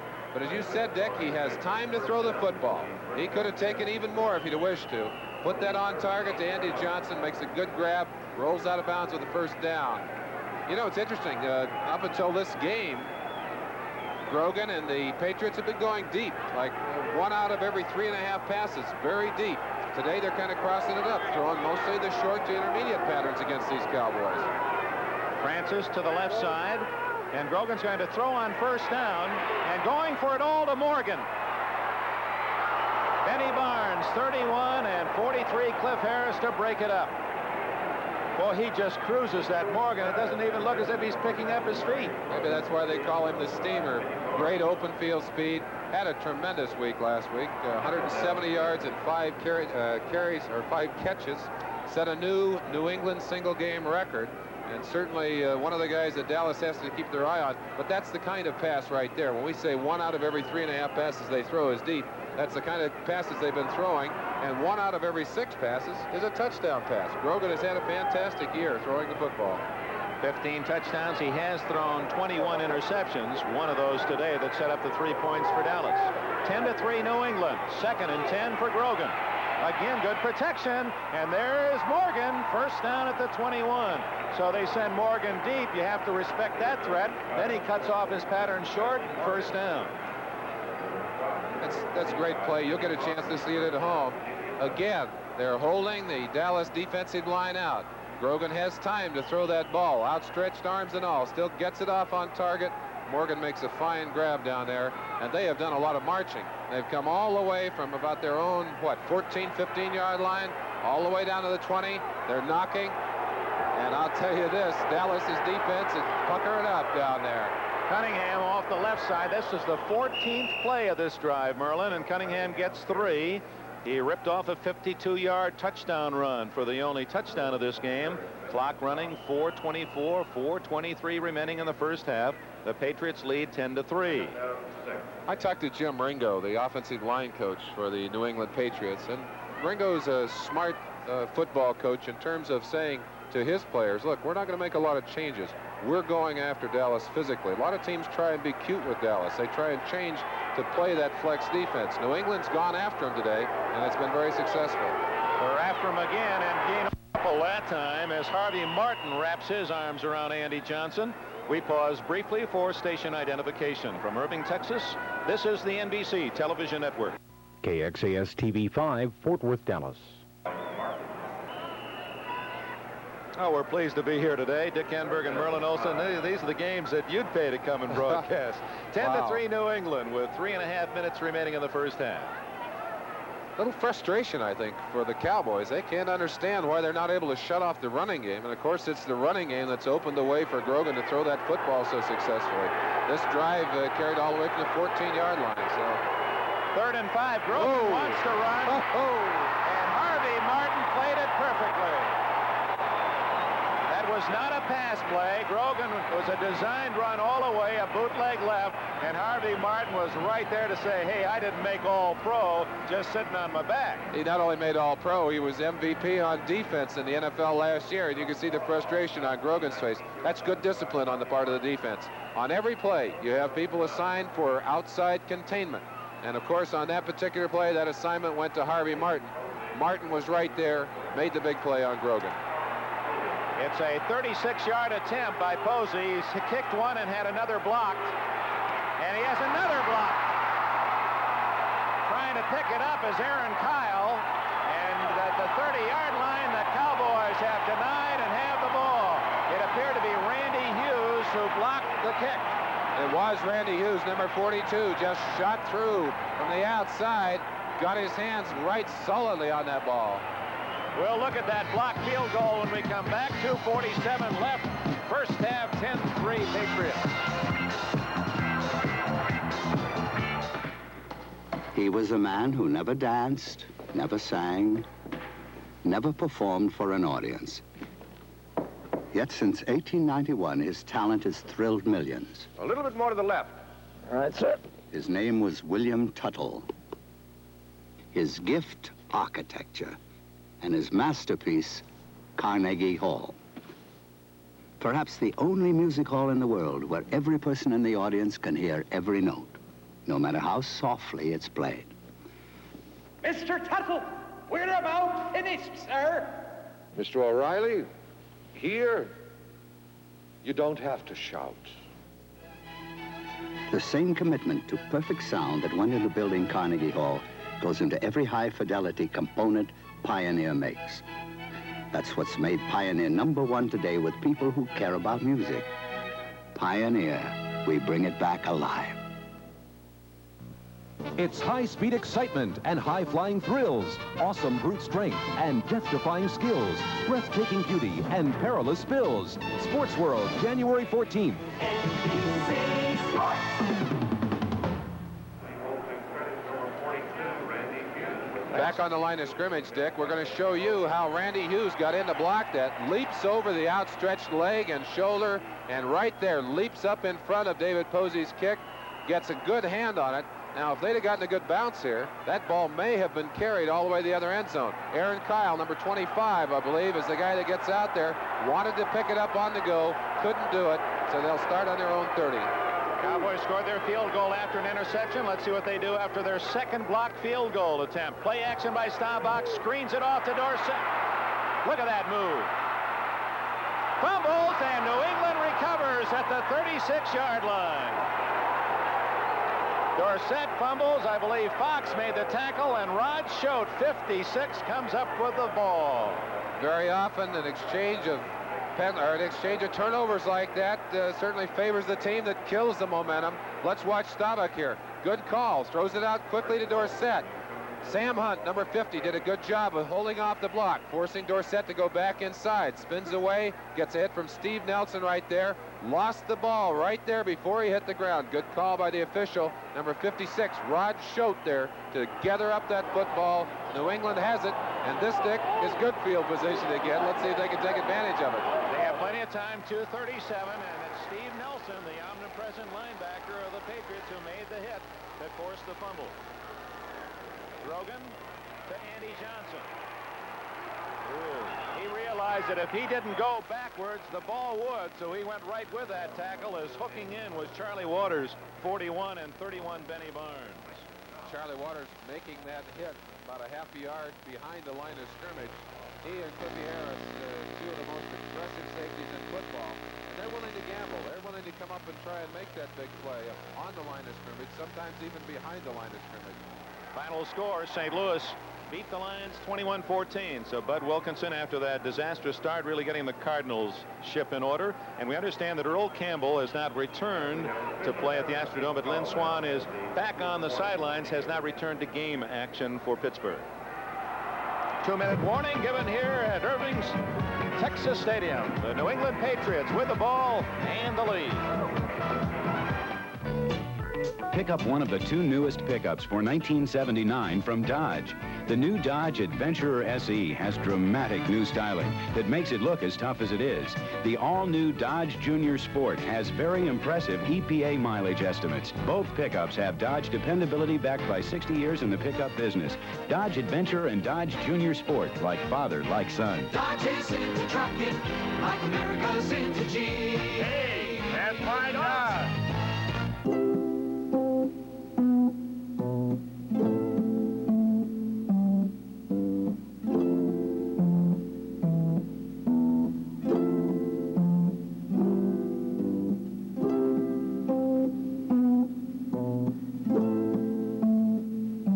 Remember this, a Rhine wine by any other name is not the same. Next time you wonder what white wine to drink, think of Gallo Rhine. 14th week of the NFL and some critical games, this being one of those. And at halftime, the guys back in New York will run down all the scores, the standings, the highlights. Good to be here in Texas, where New England leads 10-3. They have the ball just outside the 36 of Dallas. 65,101 capacity, a sellout, and most of those seats occupied. Johnson in motion. Grogan gets good protection again. Has a man wide open. Harold Jackson to the 10-yard line. He stepped out at the 11. First down for New England. You simply cannot afford to give any good quarterback time to throw the football, especially when he has receivers of the quality of Harold Jackson. Jackson has always given the Cowboys fits. He seems to be all by himself in this play, has obviously either beaten the secondary convincingly or perhaps got them in a mistake. John Hanna, 73, left guard. Watch him against Randy White. Hanna an all-pro and White the same. Boy, that is a couple of bull elephants battling in there. And what frustration for White, who's saying, you can't be that strong. That's not fair. Cunningham using his power but getting little, and this time Randy White said, oh no you don't. They say White, when they hit that big bag, that tackling bag at practice you are so familiar with, so you have certain sounds, and then White hits it and everyone turns to look and they say, that's got to be Randy. Well, he's having his trouble hitting John Hanna out there today. I asked Hanna yesterday, I said, are you really pumped up about this game? You know, there's been a lot of publicity about this matchup between you and Randy White. He said, well, of course you get excited when you play against a good player, and White's a great one. But he's not only excited, he was ready to play football today. Second, a long 8, Grogan. Smothered at the 14 by D.D. Lewis, number 50. And White, 54, also in on the play, and Larry Cole. Second sack for the Cowboys. You're having trouble getting pressure on a quarterback, you start sending a few linebackers, try and cross them up. That's exactly what the Cowboys did on that play, able to get to Grogan. Again, credit the defensive secondary of the Cowboys. He had no receiver to go to, had to pull that ball down and try and run on that particular play, unable to do it successfully. Third and very long, and down near the end zone, about the toughest kind of field position you could ask for to throw the football. Third and 13 for a first down, 14 for a touchdown. Here come the Cowboys. Flag is down. Grogan into the end zone, but will it count? A flag is down at the line of scrimmage. I think that's an offside, though, on the Cowboys. On someone, anyway. Well, you see Tom Henderson saying no touchdown. Yeah, it's going to go against New England. First penalty of the game, and it costs the Patriots 6 points for illegal motion. Oh, we talked about the running ability of Steve Grogan, and where could you have illustrated it better there? And what a tragic place to have the first penalty of the football game for New England and New England fans. You see it, they lose their contain right there. That's something they did not want to do. Grogan just tucks it away. Watch him go for that end zone. Boy, he's not diving for the sideline. He goes right through the arms of the back and out of bounds after he crossed the goal line, but it's going to cost them 5, and they've got even further to go for the touchdown here. Now it's 3rd and 18 for the first down from the 19. And you know Chuck Fairbanks doesn't want to have to try another field goal. He's already had 2 of those blocked. That's the reason the Cowboys are still in this game, 10-3.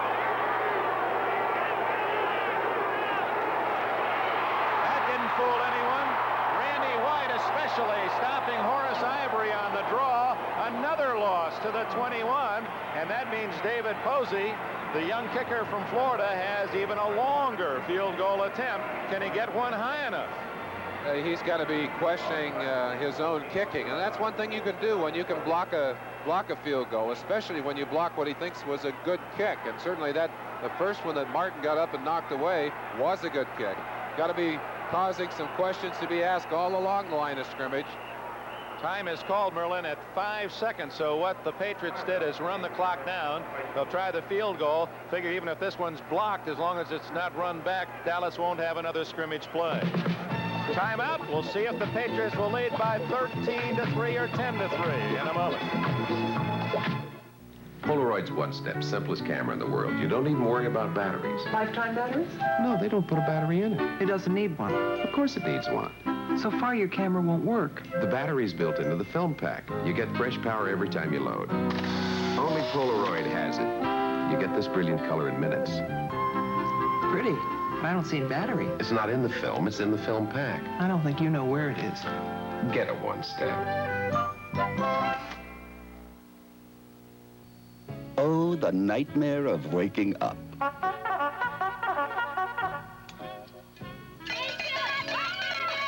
Good morning, Howard. Now end the nightmare of waking up with the Dream Machines from Sony. First, they wake you gently. Then they send you back to sleep to finish your dream. Sony thinks the nicest way to get up is to a dream. End the nightmare of waking up.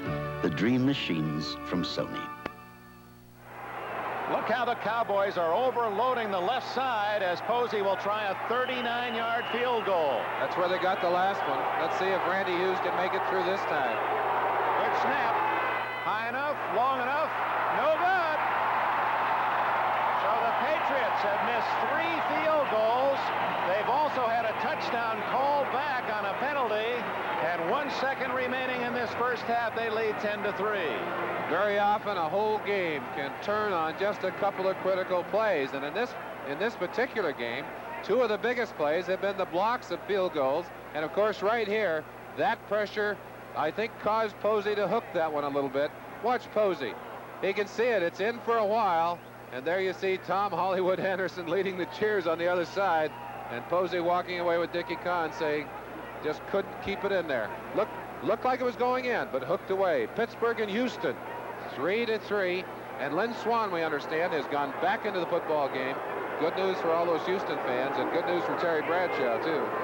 Final play of the first half out of the shotgun. Staubach screens it to Laidlaw. 30, 40, 50, 45, 40, and out of bounds at the 35-yard line. Finally chased out by Mike Haynes. An exciting climax to the first 30 minutes of play here at Texas Stadium. Another big half to go. The score at the intermission. New England 10, Dallas 3.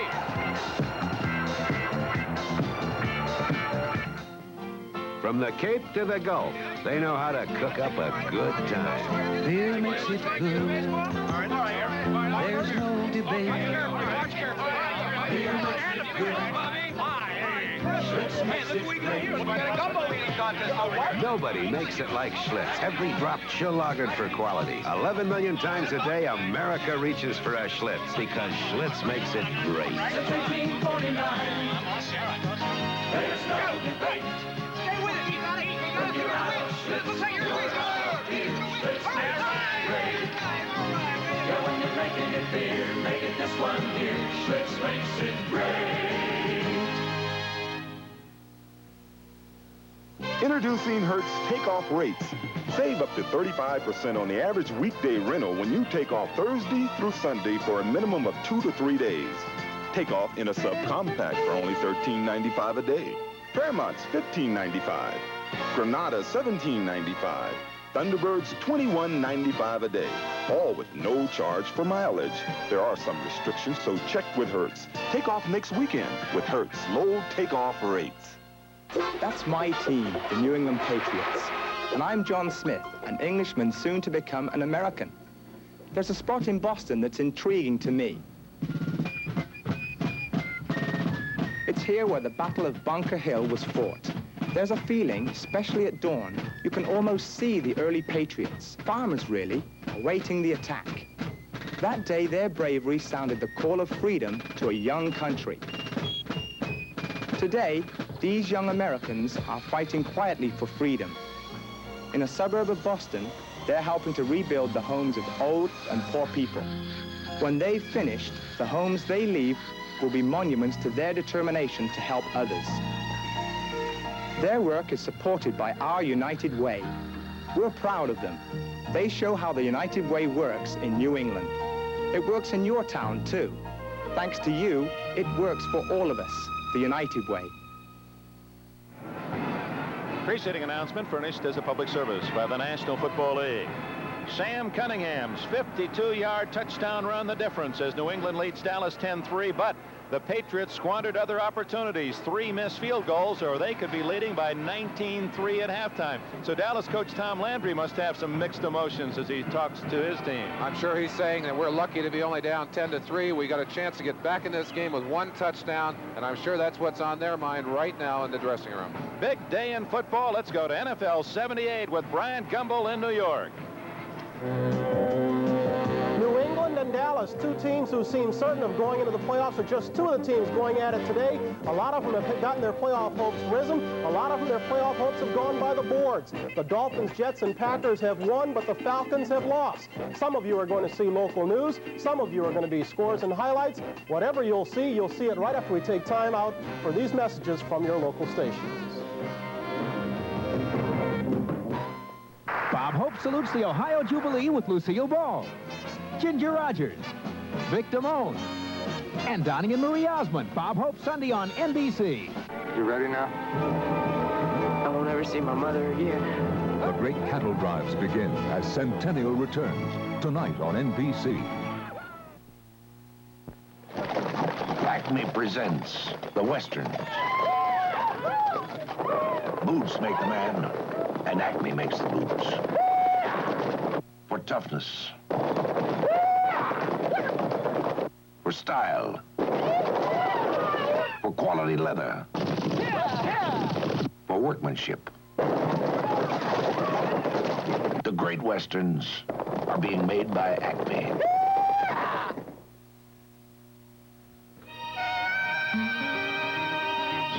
You're the one. We're really cracking for you. You're the one.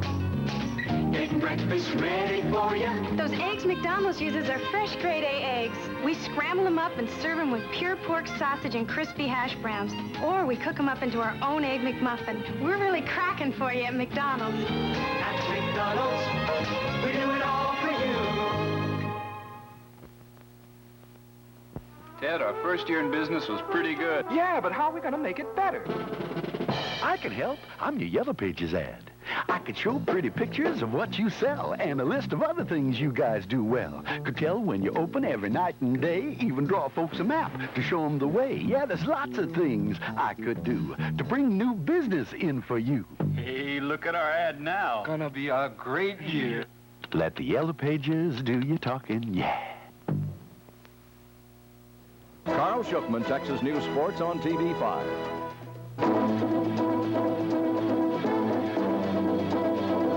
Texas News with Willie Monroe and Joe Struth. Oh, and thanks for joining us for this halftime newscast. A gasoline tank truck overturned and exploded after colliding with a gravel truck late last night on Interstate Highway 45 near Wilmer in South Dallas County. Dallas County Sheriff's officers said the driver of the tank truck was killed, but his identity was not yet known. The driver of the gravel truck had not been accounted for early today. Dallas police said the burning truck caused a natural gas line running under the highway to rupture, burning the pavement in the southbound lanes of I-45. Firefighting units from Wilmer and Hutchins brought the fire under control shortly after midnight. Traffic is still being rerouted through Siegelville until the burned pavement can be repaired. 5 people were killed and more than 40 others injured today when a luxury passenger train derailed in Virginia. The Southern Railway train was en route from Atlanta to Washington when it jumped the tracks on a curve near Shipman, Virginia, and plunged into a mountain ravine. One injured passenger was trapped in the wreckage. Rescuers were still working late today to free him. An early afternoon shooting in South Fort Worth has left a 55-year-old man dead. Margot Branscombe has that story. A man known as Ben Jr. was found shot to death at 900 East Tucker Street. Police are questioning a 59-year-old suspect in the case.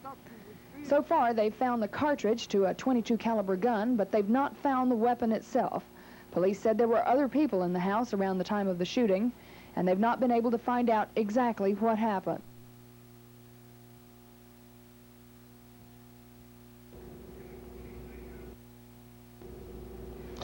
Deadly tornadoes struck early today in parts of northern Louisiana and southern Arkansas. At least 5 people are dead, more than 120 others injured.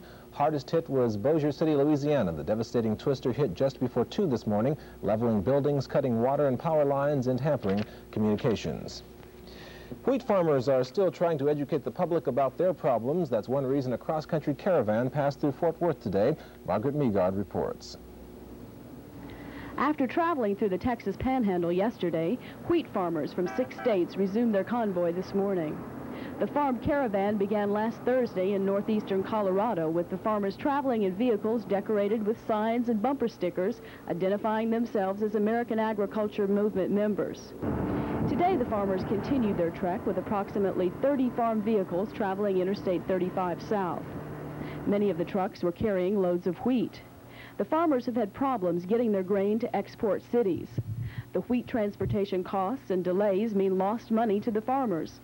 So, in an effort to find out firsthand the problems involved, Agriculture Movement wheat farmers are taking their own wheat to a public grain elevator at the Port of Houston. Today, more farmers joined the procession in Fort Worth and Waco.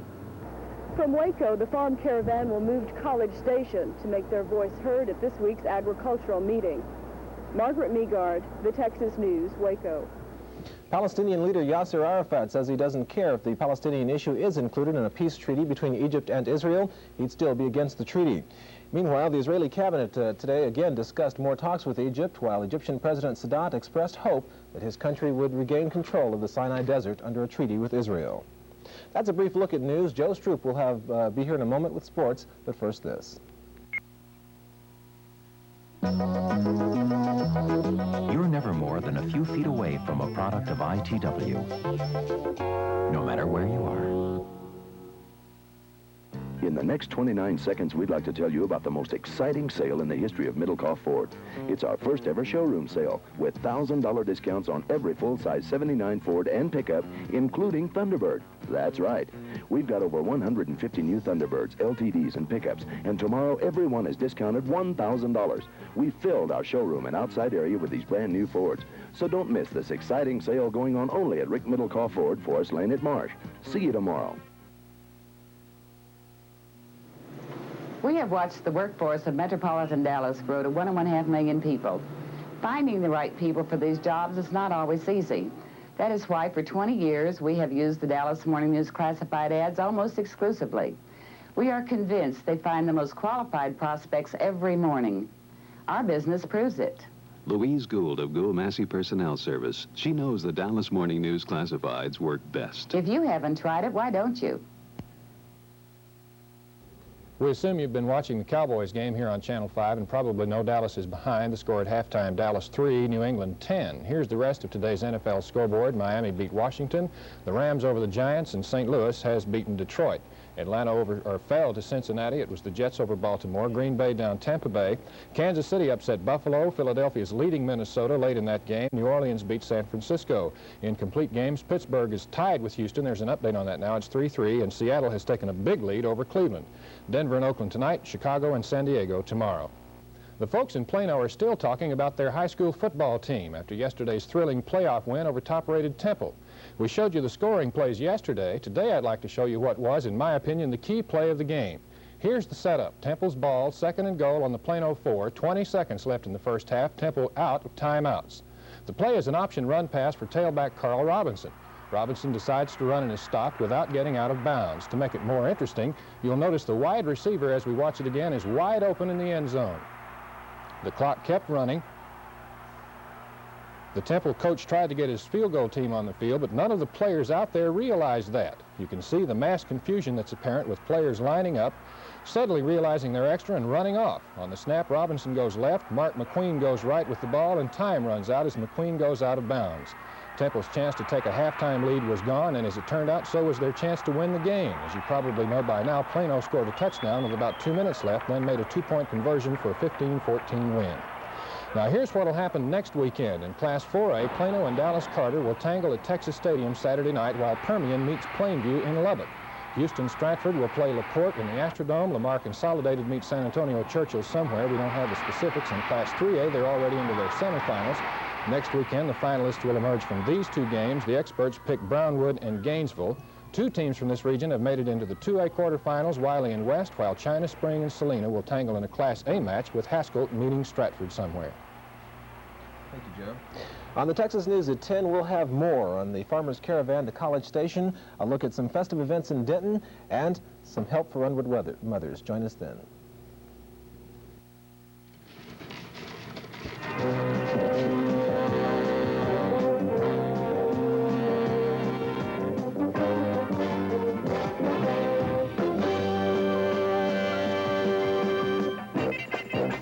This 1978 National Football League game is brought to you by New Schlitz Light Natural Pilsner Beer. Still less filling with a taste that's bigger than light. By Dodge and your Dodge dealer, who invites you to come in and see why people are saying, hey, that's my Dodge. And by Sylvania, makers of Superset Color TV and a complete line of home entertainment products.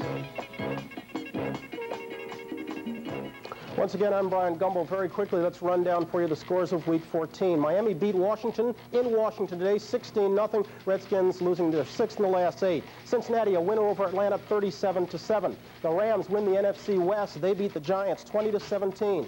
The Jets stay alive in the playoff picture. They came out on top, 24-16 over Baltimore. Battle of the Bays. Green Bay beat Tampa Bay, 17-7. Kansas City, a winner today. They beat Buffalo, final there, 14-10. Minnesota, with 2 second-half touchdowns from Fran Tarkenton, beat Philadelphia 28-27.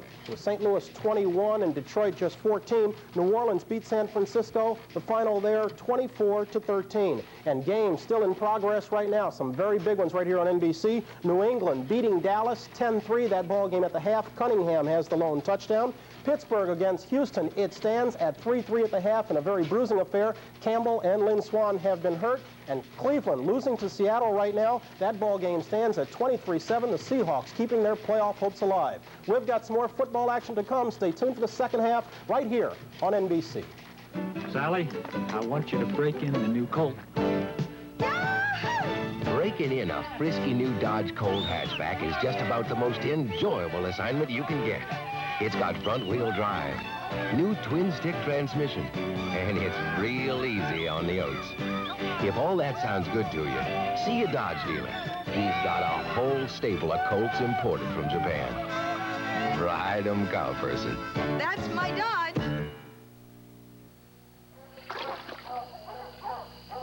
We found the sock. You find the foot that fits it. We'll get him. Smell, Duke. Now, come on. There's something remarkable about Burlington socks. Well, he's just fun in here. A special treatment called BioGuard helps control sock odor. That goes for Burlington dress socks, casual socks, sports socks. Just look for the green stripe on the toe that says they've been treated with BioGuard, the odor controller. Lasts for the life of the sock. I don't know what happened to you. Only Burlington makes it. Duke, where'd you go? Duke. This is the Kmart 672, Kmart's best car battery. Like another leading premium battery, the 672 is calcium lead constructed. Like one other premium battery, it's truly maintenance-free, completely sealed so you never add water. But the 672 has one other feature you'll find only in Kmart automotive products. The 672, Kmart's best battery, is Kmart priced.